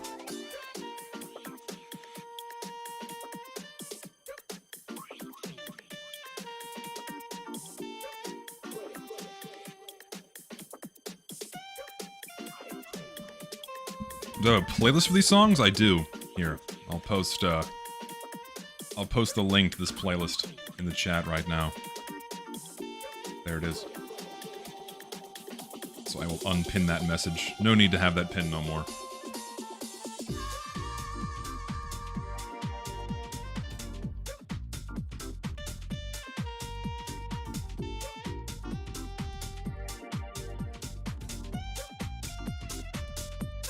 Plushy jump scare? Don't tempt me with a good time. Hold on. I can deliver.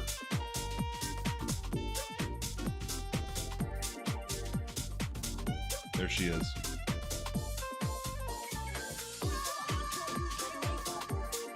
I'm still so happy with how these things came out, man. They did a good job. They made them really cute.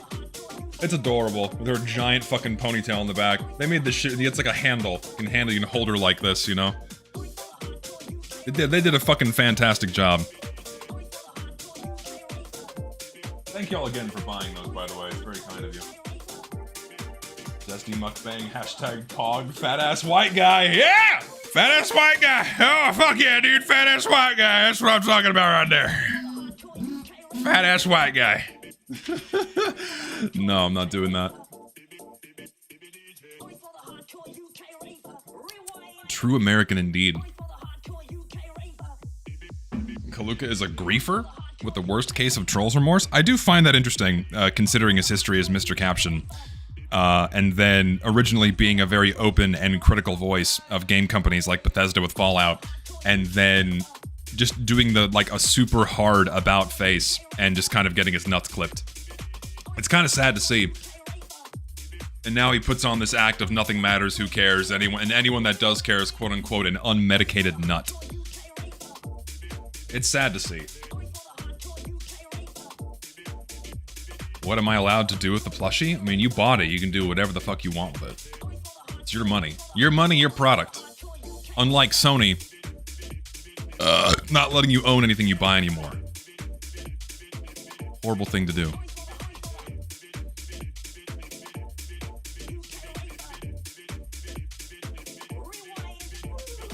Anything? Anything. Anything. It's true. Anything you want. You mean every big company is shooting themselves in the feet? So it's true. Dude, someone pointed out something very good that I'd like to talk about for just a second. So, P-Bean, if you're still here, you know the refund policy that Valve offers on Steam for their games? The only reason why they did that is because they got sued by Australia. And they fought that shit tooth and nail. Valve would have happily not offered refunds on games unless they got sued into doing it.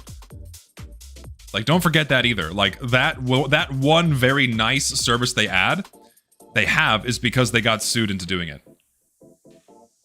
Yeah, it's the only reason why Valve started doing it in the first place, which is, you know, it should be worth noting. Have I seen the video where legislators said community servers are illegal? What? That's new to me. Yeah, they fought that shit tooth and nail, 100%. Like, what company wouldn't? Because every time Valve refunds you, they lose money. Because it's not just refunding the price of the game, you also have, like, the transaction fees. I think Valve processes all their transactions, but that shit costs money. You know, and every time they have to give someone's money back, they lose money. So, of course, they want to keep the money that they're given and not have to fuck with that at all. It's wasted time, resources, and money, so why would they ever offer a refund? But now they have to because they were legally obligated to in a fucking continent.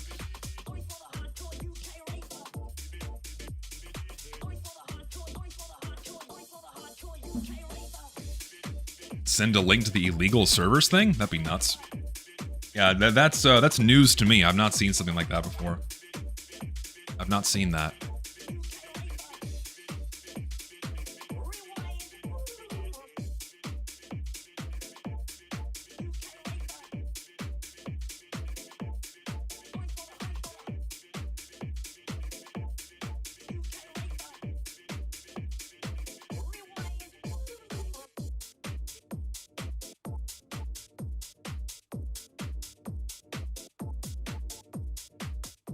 Here, one sec. I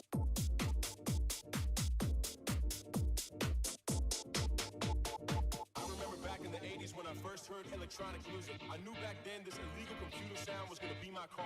My heart got hooked on 4x4 beats when House took his journey. Anyway. Excuse me, video games channel server? What? Oh, is it in there? Hold on.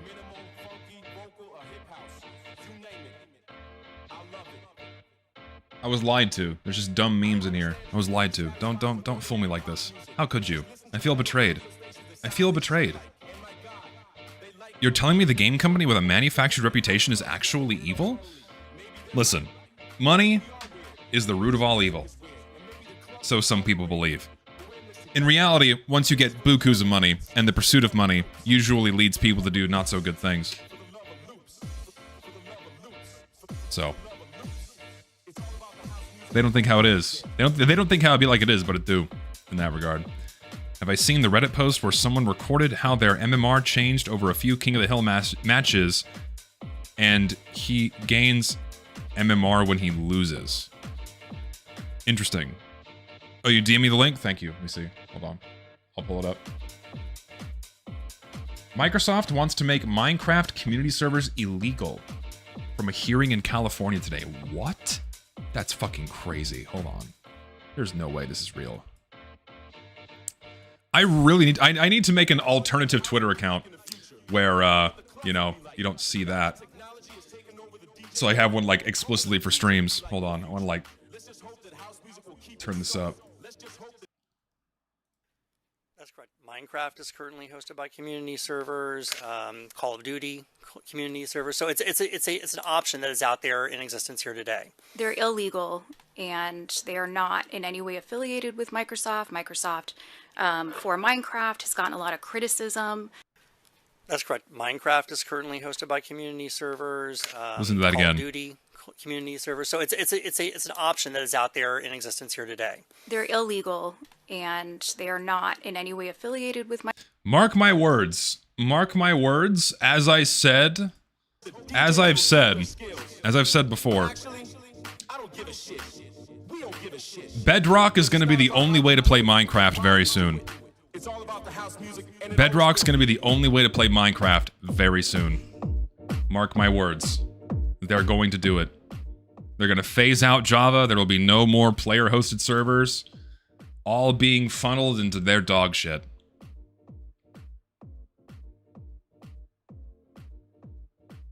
Bedrock wins and everyone loses. Thing is, man, they're already in the position where I think a majority of their players play on Bedrock as it is. And I think the minority of players still play on Java. So if they phase that out, I don't think it's going to be that big of a loss.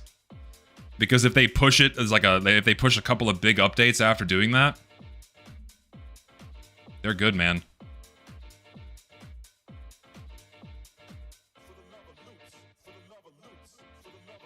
Have I seen Bedrock Marketplace? It's so bad even when it's supposed to be moderated.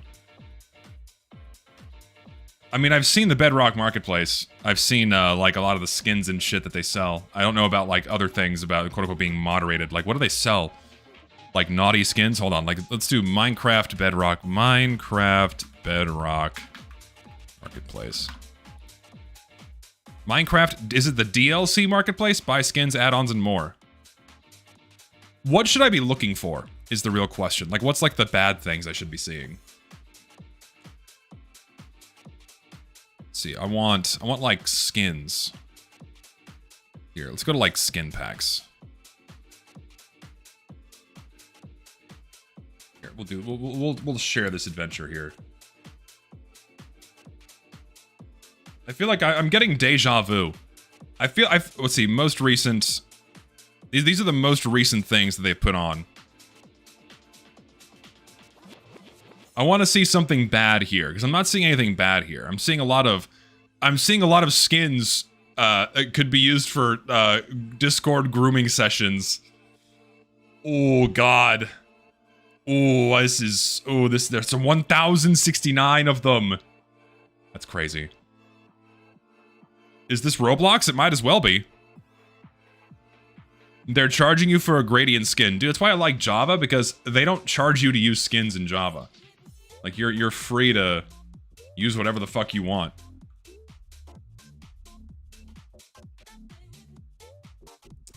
Check the first. This one. How much money does this translate into, by the way? How many US dollars is 310 Minecraft coins? Check the world's maps? Ah, okay, there might be some naughty stuff in there. Hold on. Let's see. Give me... So, there's adventure maps, mini-maps, survival spawns.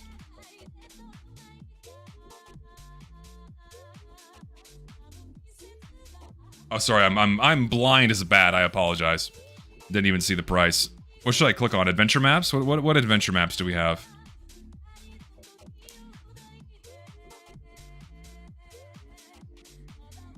I remember a time, okay? I remember a time where people would have their own creations. They would have their creations with mod packs, and they would just upload them on the internet, and anyone could play them for free. Now they just paywall everything. This is evil. And when they phase out Java, this is going to be like your primary go-to way to experience these things. Like, thank God you can still do that, but this is bleak. This is really bleak. But Rio de Janeiro, oh my god. Oh shit. This is really just Roblox, isn't it? Isn't this just Roblox? These all more or less translate into minigames.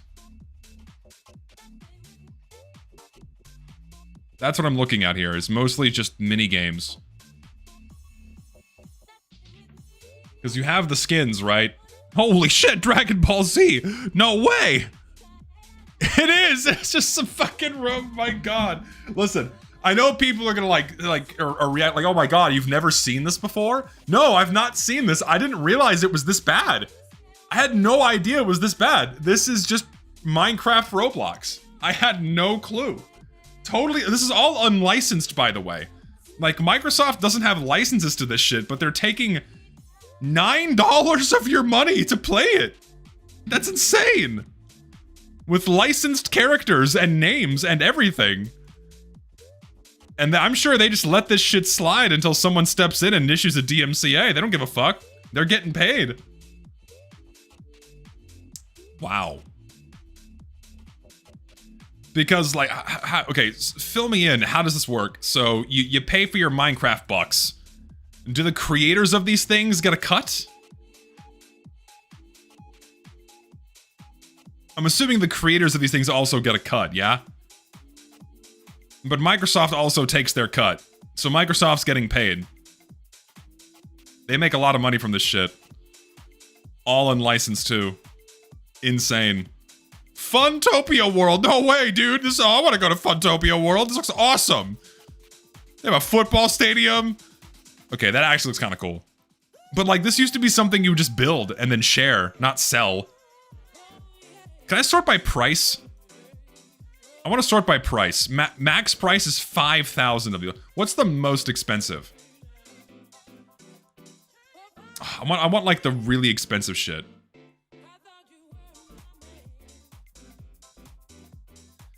This Winnie the Pooh? What? Okay, they're not even. Once again, not even licensed.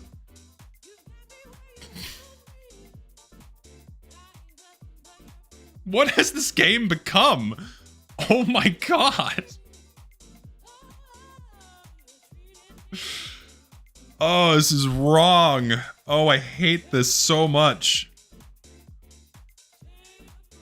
This honestly blows my mind.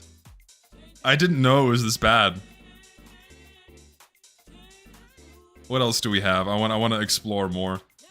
Loadout stream when? We will have another one soon, don't worry. We'll have another one soon. Minecraft Stranger Things. Is this an official collaboration? There's no way this shit's licensed either. Ain't a chance in hell this is licensed. It can't be. Right? This one's licensed? Okay, oh, it's okay. It's by Minecraft. I'm stupid. All right, so that one is licensed. If they were letting that one slide, that would be insane. What else we got? I want, like, so I'm assuming this is what was meant by no moderation. Search Mario. Oh boy. Mario. Hold on, let me ixnay the filter here. Nothing much Mario-wise.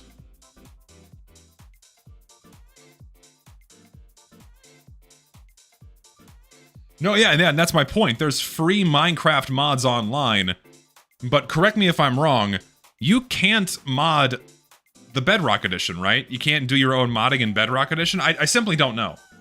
I simply don't know. But you can't mod Bedrock Edition, right? On PC you can't, or can you? You can on PC and mobile, but can you, okay, you can mod it for free still? It's a bit harder than Java. Okay, so you can still mod it without needing to pay anything. All right, I'll look at my DM. Did you send me something? Oh, so this is licensed and official. Okay.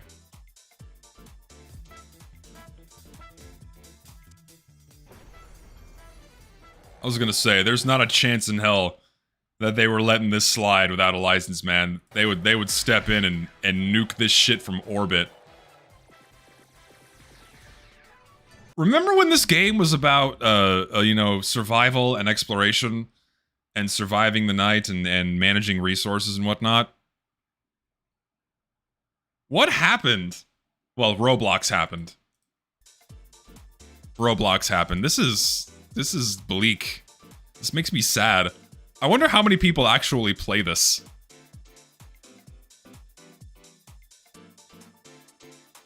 I mean, Fortnite, well, really it's Roblox. Roblox was so massively successful that every game just wants to be Roblox now. Like, even Fortnite wants to be Roblox now with the incorporation of all the minigames and toys and skins and whatnot.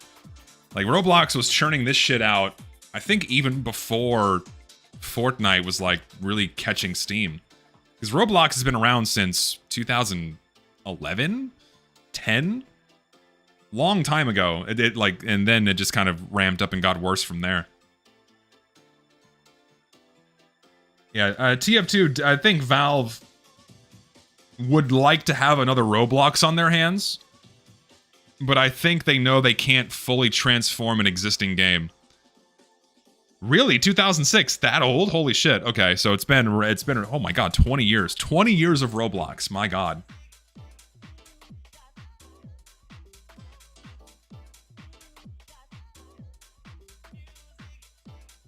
Gary tried to create one with Sandbox. Yeah, I'm gonna stick with Gary's mod. I'm gonna stick with Gmod, not play Sandbox. Steam is their Roblox, though? I mean, yeah, sure it is. I mean, they own the #1 digital marketplace for games, so of course it's like that's their answer to it. They don't need a Roblox. They'd like a Roblox, but let me go back here. I want to look for more cursed shit. Ancient Egypt. Can I have slaves? It's a private video now, but if I can't have slaves in my Ancient Egypt. Minecraft and the Nightmare Before Christmas. Oh! What? Why would I not have slaves to build for me if I'm like a pharaoh? Come on now. Have you not seen The Ten Commandments? One of the best movies ever made? Historically, they had slaves. If they're wanting to be historically accurate. Can I sort by price? I want to sort by price. Filters. It seems like I can't sort by price. I can only sort by name. Search furry? Oh no, don't make me do that. In fact, you don't have to make me do it. Furry.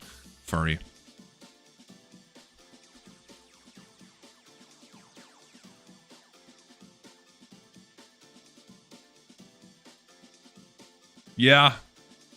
I don't know what I expected. There's 42 fucking pages of it, man. Oh my god. Yeah, it's not surprising. It's not. This makes a shitload of money. This has to make a shitload of money.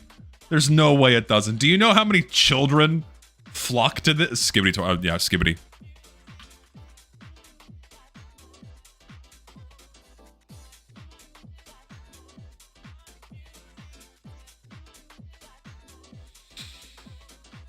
Yeah.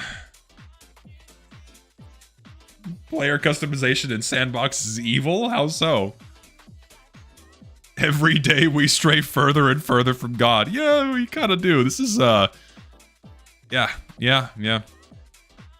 What else? What else could I... Search Jenny. Isn't that like the e-girl thing? I get a lot of Bunny, Lenny... A lot of Lenny stuff. Lenny, Bunny teens. Bunny kids. Fanny packs. What is this shit? If you hate the current state of Minecraft and you're pining for the good old days, you should look up Vintage Story. Yeah, I would love your take on it. Sure. I've seen bits and pieces of it, but I don't know that much about it. Search TF2. Alright, we'll do TF2. No, TNT. No TF2 Mercenary, sadly. Maybe like if I do Team Fortress. No. Player Drip! No Team Fortress, sadly. Mercenaries? Maybe. Mercenaries. Egyptian Origins? A lot of Egypt-themed things here. Vikings, bounty hunters, cyborgs. Dude. Like, I could make this skin for free. Do I want to save myself the inconvenience and just pay 99 cents? Oh my god, this is insane. They would not have me. I don't think they would even allow Jesus. Anything that like resembles a religion would not be allowed. No, I would suspect not. Pests is the first one. Well, you know, I admit I am a little bit of a pest. I acknowledge this. I'm a little bit of a pest. I acknowledge this. Try Allah. Oop, my microphone's about to fucking fall off the stand again. Please don't do that. No, I know. Yeah, these are all paid. These are all fucking paid. We'll do Allah. Allah? The fuck is Allah? There's so much Allah shit. What is this? The fuck is Allah? Allah is a mob. The fuck? Oh, right, these weird... I still refuse to accept that these are official additions into the game. I forgot about these. I still, like, I reject this reality that this is an official part of the game now. What the fuck, man? What happened? Hey, you can give it a cookie and it's cute.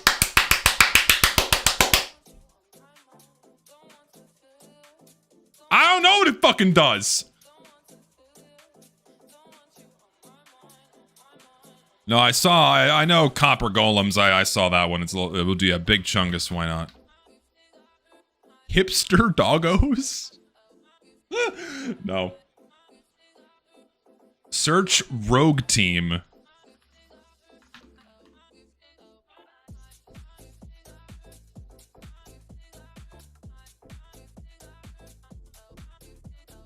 I mean, you can twist my arm and say that looks like Demo Man a little bit. Is it meant to be Team Fortress 2? Yeah, not really. It's kind of close. A little bit.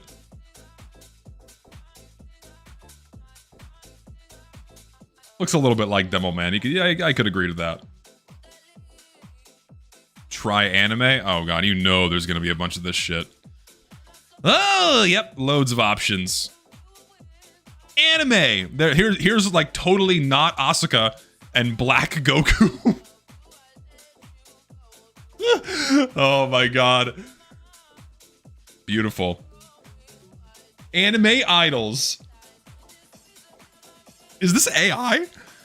This is weird. What the fuck is these? What are these models, dude? Oh, they look horrible. This is terrifying. Oh, I hate this so. Oh, I don't want to look at this. This is creepy. Ugh. It's just anime. Anime demons. Oh, I can't wait to roleplay with my anime girlfriend in Minecraft. Spend $3 on a skin. Hey, E-Kitten. Hey, listen, any potential E-Kittens in chat, I'll buy you as many 99-cent skins as you want. Fuck. Hey, girl. I'll show you a good time with $3. Oh, fuck, dude. I'll show you a great time with 39 cents, baby. Mega anime. This is so cheesy. Oh, fuck, dude. You have a girlfriend. I do? Since when? Dude, is this girlfriend in the room with me? Where? What else do we have? Teens anime. Who is this for? Who buys these? Genuinely, who buys these? Show me an individual. Okay, has anyone in this chat purchased any of this shit off the Microsoft Marketplace before? I have to ask this. Has anyone purchased this before? Anyone in here? I want to laugh at you and also question your sanity. Don't check their hard drives, bad parents. You blaming your parents for letting you? Is that your angle? Oh no, you said no. Okay, we're good. You saved yourself. Almost. Ooh, almost. Treading into dangerous territory here. I do not own anime. It's an insane sentence. I don't own anime! Ah. I have spent $4,000 on Minecraft anime skins. You could probably buy most of them with $4,000. Do you have like a library of things you don't own in this game too? This is awful. I'm going back to my fighting games piece. Yeah, you're not missing out on much. This is just terrifying. Anime Masters. It's just fucking Naruto. Oh my god. Who has ever purchased anything for the Minecraft store, period? There's probably a non-zero amount of people that have before. Oh, brain rot. Okay, yeah. Yeah. Nothing! Oh wow, I'm kind of surprised by that. Brain rot not allowed. That's a cute little interactive thing. Try Warhammer. Probably won't have Warhammer. There's no way. Yeah, nothing for Warhammer. It's too brutal. They won't have Digital Circus. There's no way. They probably cull that shit. Well, they have Circus, but not Digital Circus.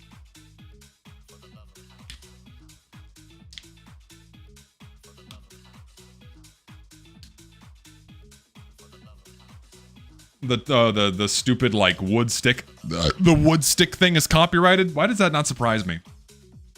It's in Fortnite. McDonald's? God. Did Minecraft collaborate with McDonald's? No, there's just Rainbow Farm. Because like old McDonald had a farm.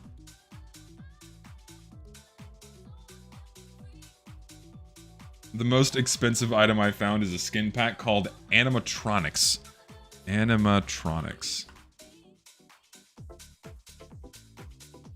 Hold on, I want to filter this. Bring this down to like... Actually, no, we gotta bring the minimum up to like here. Oh my god! Yo, alright. Here's your Pizza Bear game. Here's your Pizza Bear game bullshit. For $20! Some guy's gaming the system right here. 20 fucking bucks, and I guarantee you a shitload of people bought this too. At least 18 people did. 18 people did. For a mere $20, you can have 9 FNAF skins, or you can have all of them for free inside of Java Edition.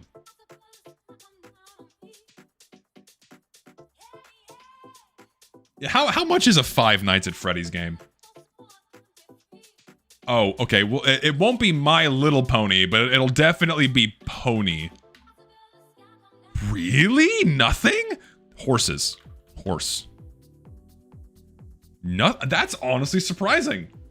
Wait, is my filter still here? I'm stupid. The filter's still here. Bring that down. I'm dumb. There we go. Hold on, Pony. There we go. No! No! It's the fucking Equestria girls. No! No! Get it away! Ah! Terrifying. It's not even like the good horses. It's like the goddamn Equestria girls bullshit. It's disgusting. Oh, it's so... I can't look at it, dude. Oh, it's so nasty.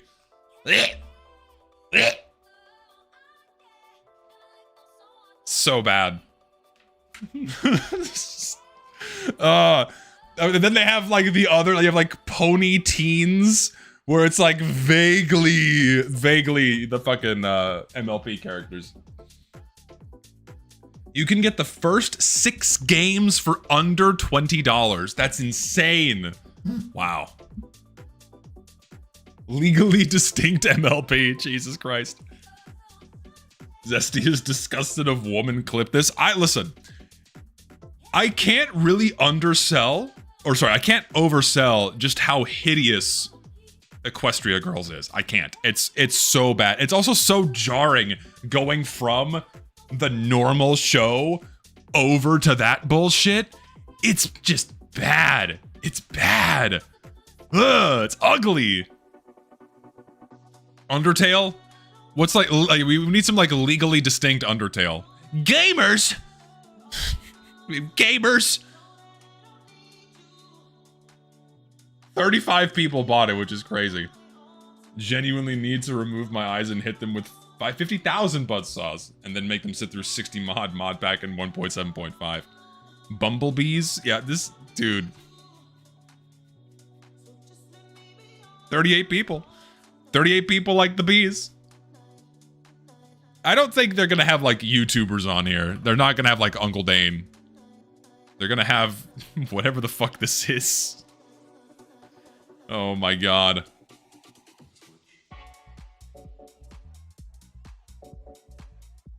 What about Sigma? This is just called Sigma. What is this? Okay. 3 people bought it. At least.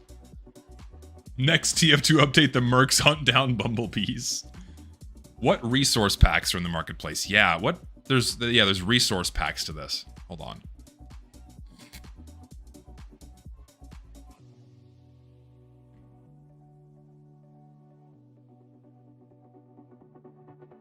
Yeah.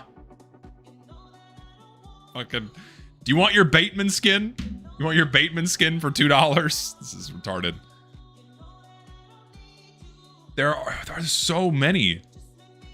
Hold on, was I in the wrong tab? There's more. Hold on, there's more to this shit.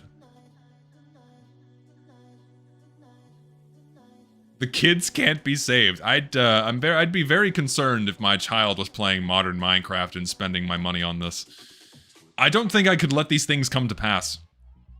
Yeah, we'll search brain rot again in the full tab. There we go. There it is! Oh, here we go. Oh, yep. A lot of people bought this one, man. 93. Insane. There's so much. There's so fucking much. Why is there so much? This sucks. This sucks so much. This sucks so fucking much. Okay, so now we're actually seeing everything now. How about Has-Been Hotel? No, nothing. Too strongly protected by copyright. I had to, I'm sorry. Funny 6-7.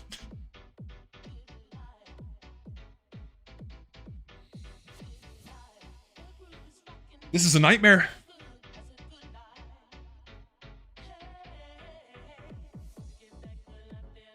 Wheezy would love this skin. Toddler bait? Yeah, I mean this is for kids. We're looking at child's products right now. This is insane, dude. Oh my fucking god. This is bad. People are spending money on this shit.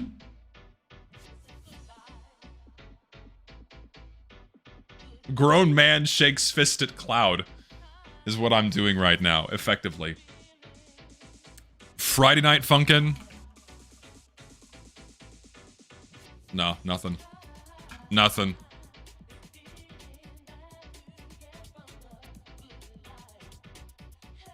There's nothing there. And here I thought me spending money on TF2 hats was bad. I mean, yeah, this is markedly worse. Markedly worse. We'll try TF2 now. TNT tag. I'm thinking Danish pastel core? Huh? You got any Danish people out there wanting to play Minecraft? Rainbow TNT? These are like paid maps or mods? What the fuck? What is this? I'm curious what this is.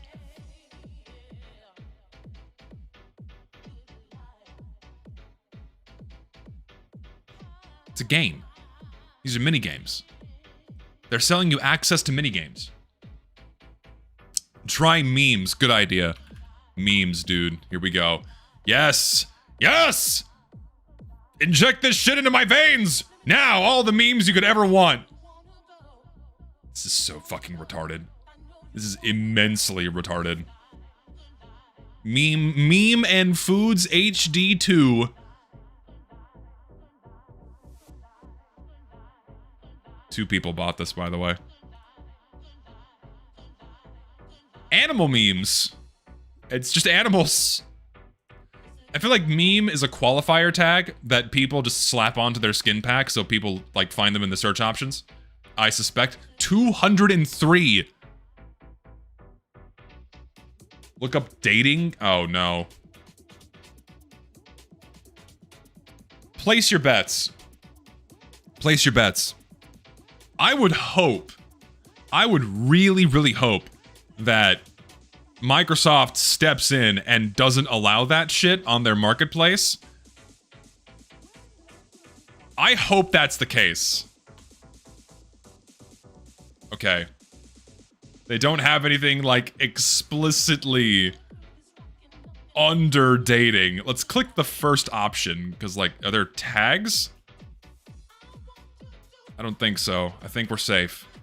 I think we're okay. Oh yeah, retry Jenny now, yeah. No, nothing there. Honey Bunny? But no, none of that Jenny shit. No, nothing. Search girl. I don't know if that's a good idea.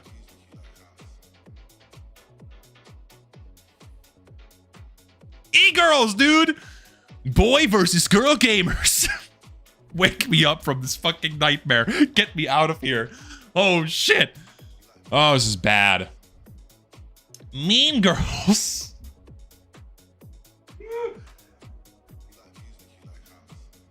There are so many. 3,500 results for this. I mean, I'm not surprised. Like, women, girls, play games in which they can act out their own person. They don't play games with established characters, right? That's how the female brain works. There was I saw a post about this.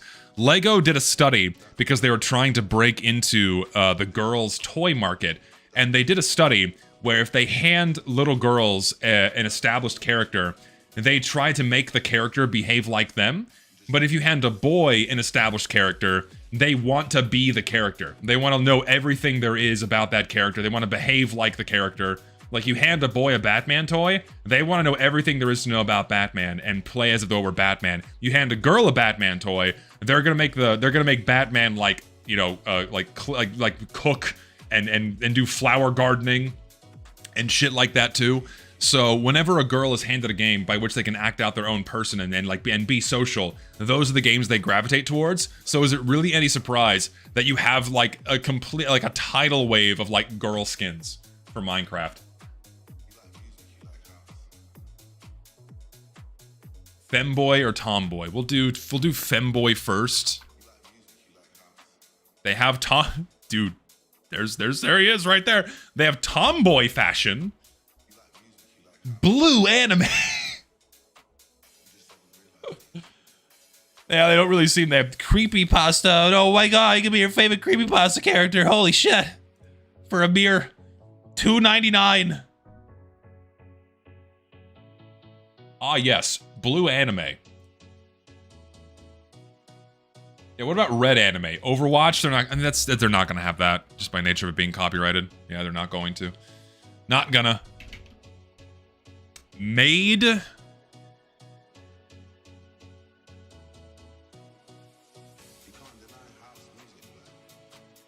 I don't know what I was expecting, honestly. Yeah.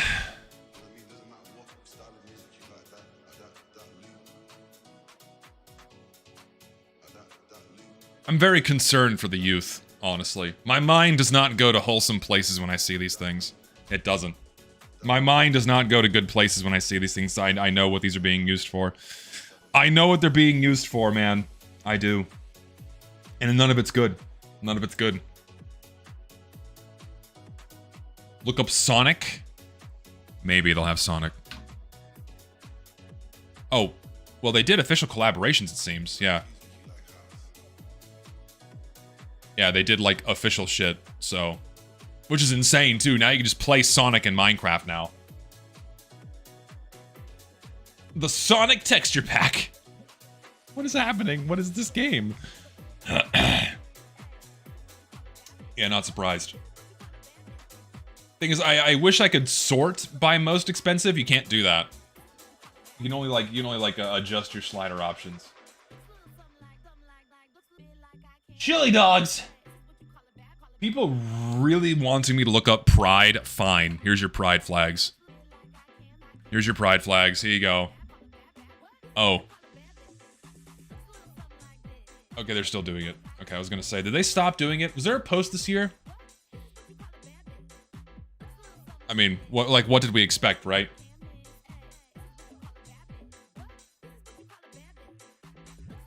Pay up, bucko!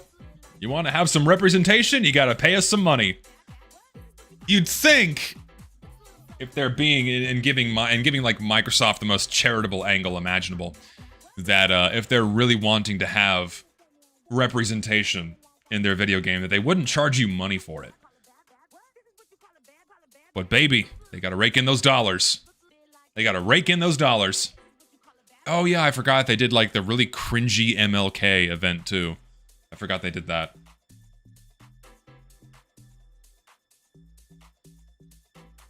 It does. Well, Pride, so like, and this is just me being objective, right?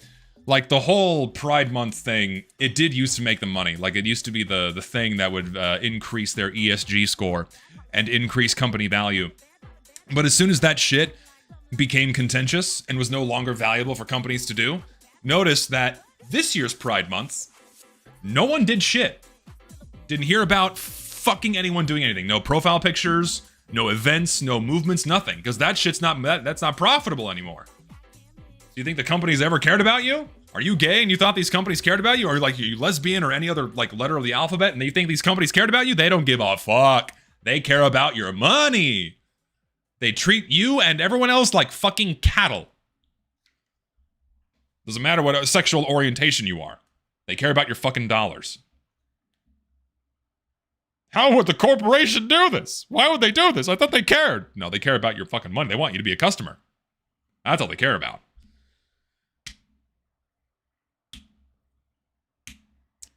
And they ain't gonna have Blue Archive nothing. Because, again, copyright. Again, yeah, massive copyright. Not gonna have anything there.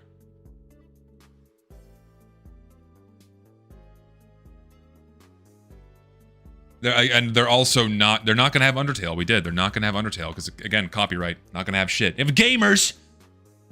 Ain't gonna have that, though.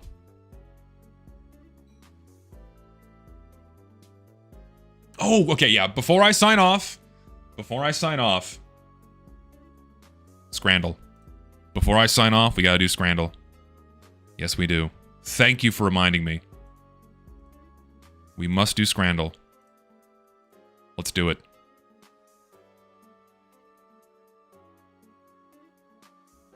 Always important. We do our Scrandle. We gotta do our duty.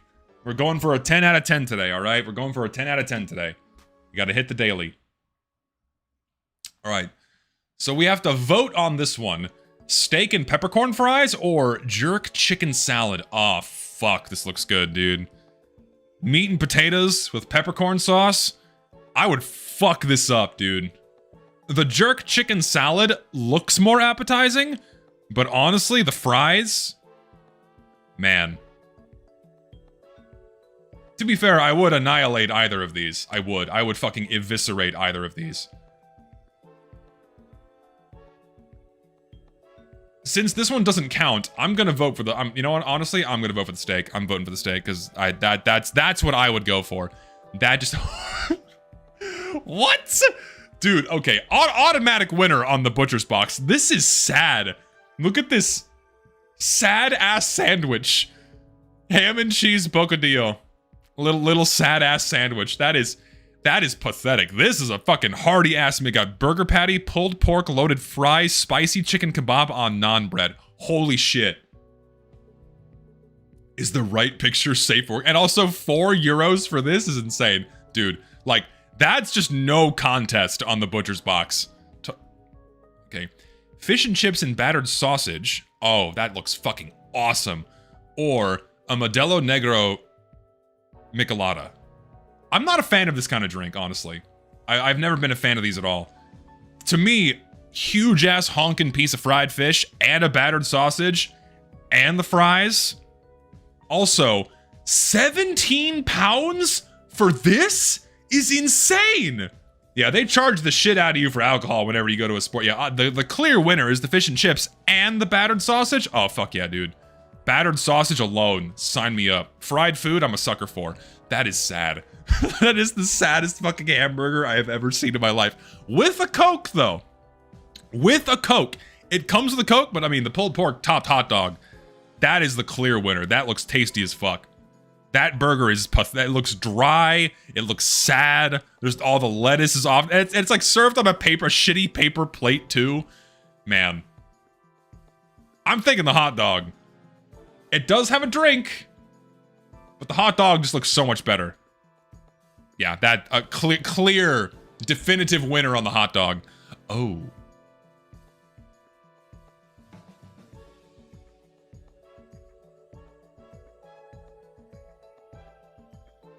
Ew.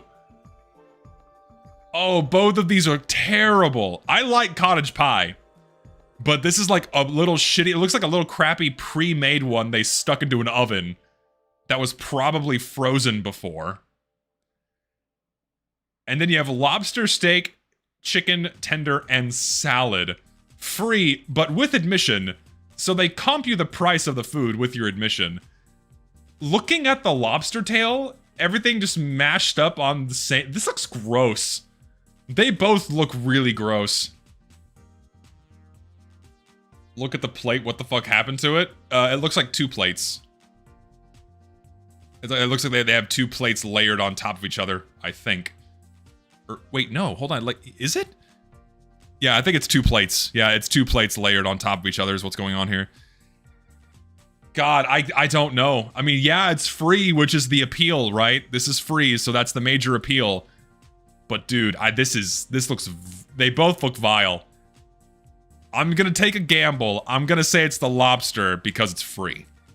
Yeah, they both look fucking foul, but... Oh, that's tricky. I'd go for the pizza because that's just fries and gravy, and the pizza's cheaper. It's kind of small, though. I am thinking the pizza. It is a hard one because they both look appetizing. They both look good, but I think the pizza's the winner. And it's cheap. Yeah, I think the pizza. Yeah, it's the pizza. Yep, 100%. Ooh. Also a tough one. Steak pie, mashed peas, and gravy. Or, I'm assuming this is fish. I don't know, dude. Similar price point, and you're getting more food with this one. You're getting more food with this one. I don't know, man. This is the hardest one. I would take the one on the left, honestly. It's right because it looks better. Does it look better? This looks really appetizing to me. Because this is what would fill me up. But aesthetically, this looks dry as fuck too. It says it has sauce, but I see no sauce on here. This is hard. I don't know. I want to get a full score. Alright, chat, what do you think? What do you think? Right or left? We're going for score here. Yeah, everyone's saying the right. Everyone's saying the right. If you're wrong, you're not getting the cosplay stream. If you're wrong, you're not getting the drunk cosplay stream. You weren't wrong. You were right. Drunk cosplay stream still in effect. You were right. I love these. I fucking love these. Just this sad-ass piece of bread with the ice cream. It's only 50 cents. It's only 50 cents. Cheese pretzel. Oh, dude. That? Oh, my God. Cheese pretzel and Krakauer sausage. I would fuck this up. This is probably awesome. But that looks really good. With a beer? Dude, like, okay. The quickest, the joke is the quickest way to a man's heart is through his stomach. I would do anything for the meal on the right.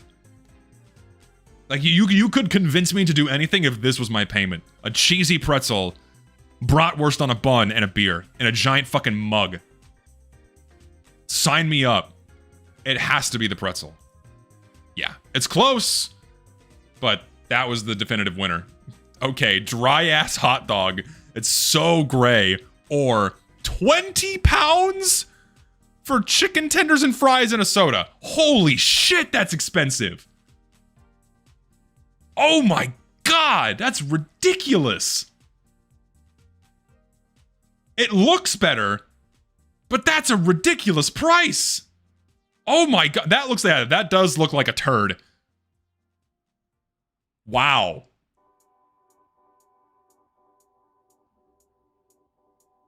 Yeah, that's in Chicago. Yeah, we upcharge a lot for food here in America. Whenever you go to a stadium, it's insane. You got to remember, I think most people are going to be voting off aesthetics. I think it's the chicken. I think people are still going to go for the chicken just because it looks better. You know? It could be the hot dog for the price. I don't know, man. Chat, what do you think? Dog or tendies? What do you think? I need your verdict.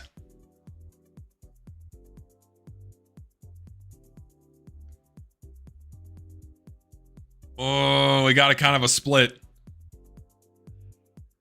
Oh, it's a split. Okay, I have a coin. Where's my coin? I'm gonna flip a coin on this one. We're leading this one up to chance. Heads is the hot dog. Heads is hot dog. No, it's not the hot dog. Damn. It was the chicken. The aesthetic won. The aesthetics won. It did. The aesthetics won. Pie, peas, and gravy, or a margarita pizza. For $1.50? Wow. Dude, for $1.50 versus a $5 margarita pizza. Ooh. Ooh, I mean, the pizza does look better. The pizza does look better. Honestly, yeah. Just on aesthetic, I think the pizza's the winner. Yeah, pizza. I'm going pizza. Yeah, pizza. Yep. Going pizza. Chicken and chips or a roast... Neither of these are flattering angles. These are both awful angles for both of these. So chicken and chips. So fried chicken and french fries with sauce. And then roast beef and gravy roll. Probably the chicken. It's probably the chicken and chips, yeah. And it's also cheaper. Yeah. Okay, we got 90% today. That was pretty good. We got 90%. It's better than last time. Better than Monday. Pretty decent. We got an A. We got an A. Listen, I let fate decide on the hot dog. I let the fates decide. It did not work out. I let the fates decide, and it did not work out.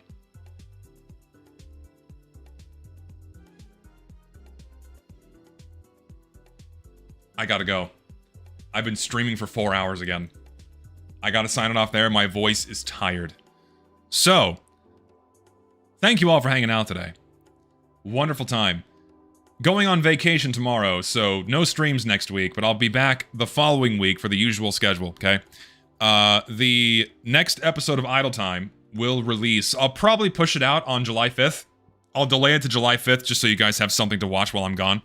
So, Idle Time releases July 5th. It's recorded, it's uploaded, but I'll put it out July 5th.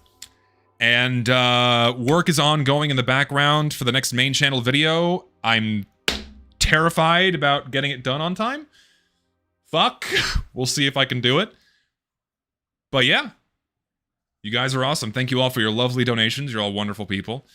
And I will see you guys when I get back. You guys take care.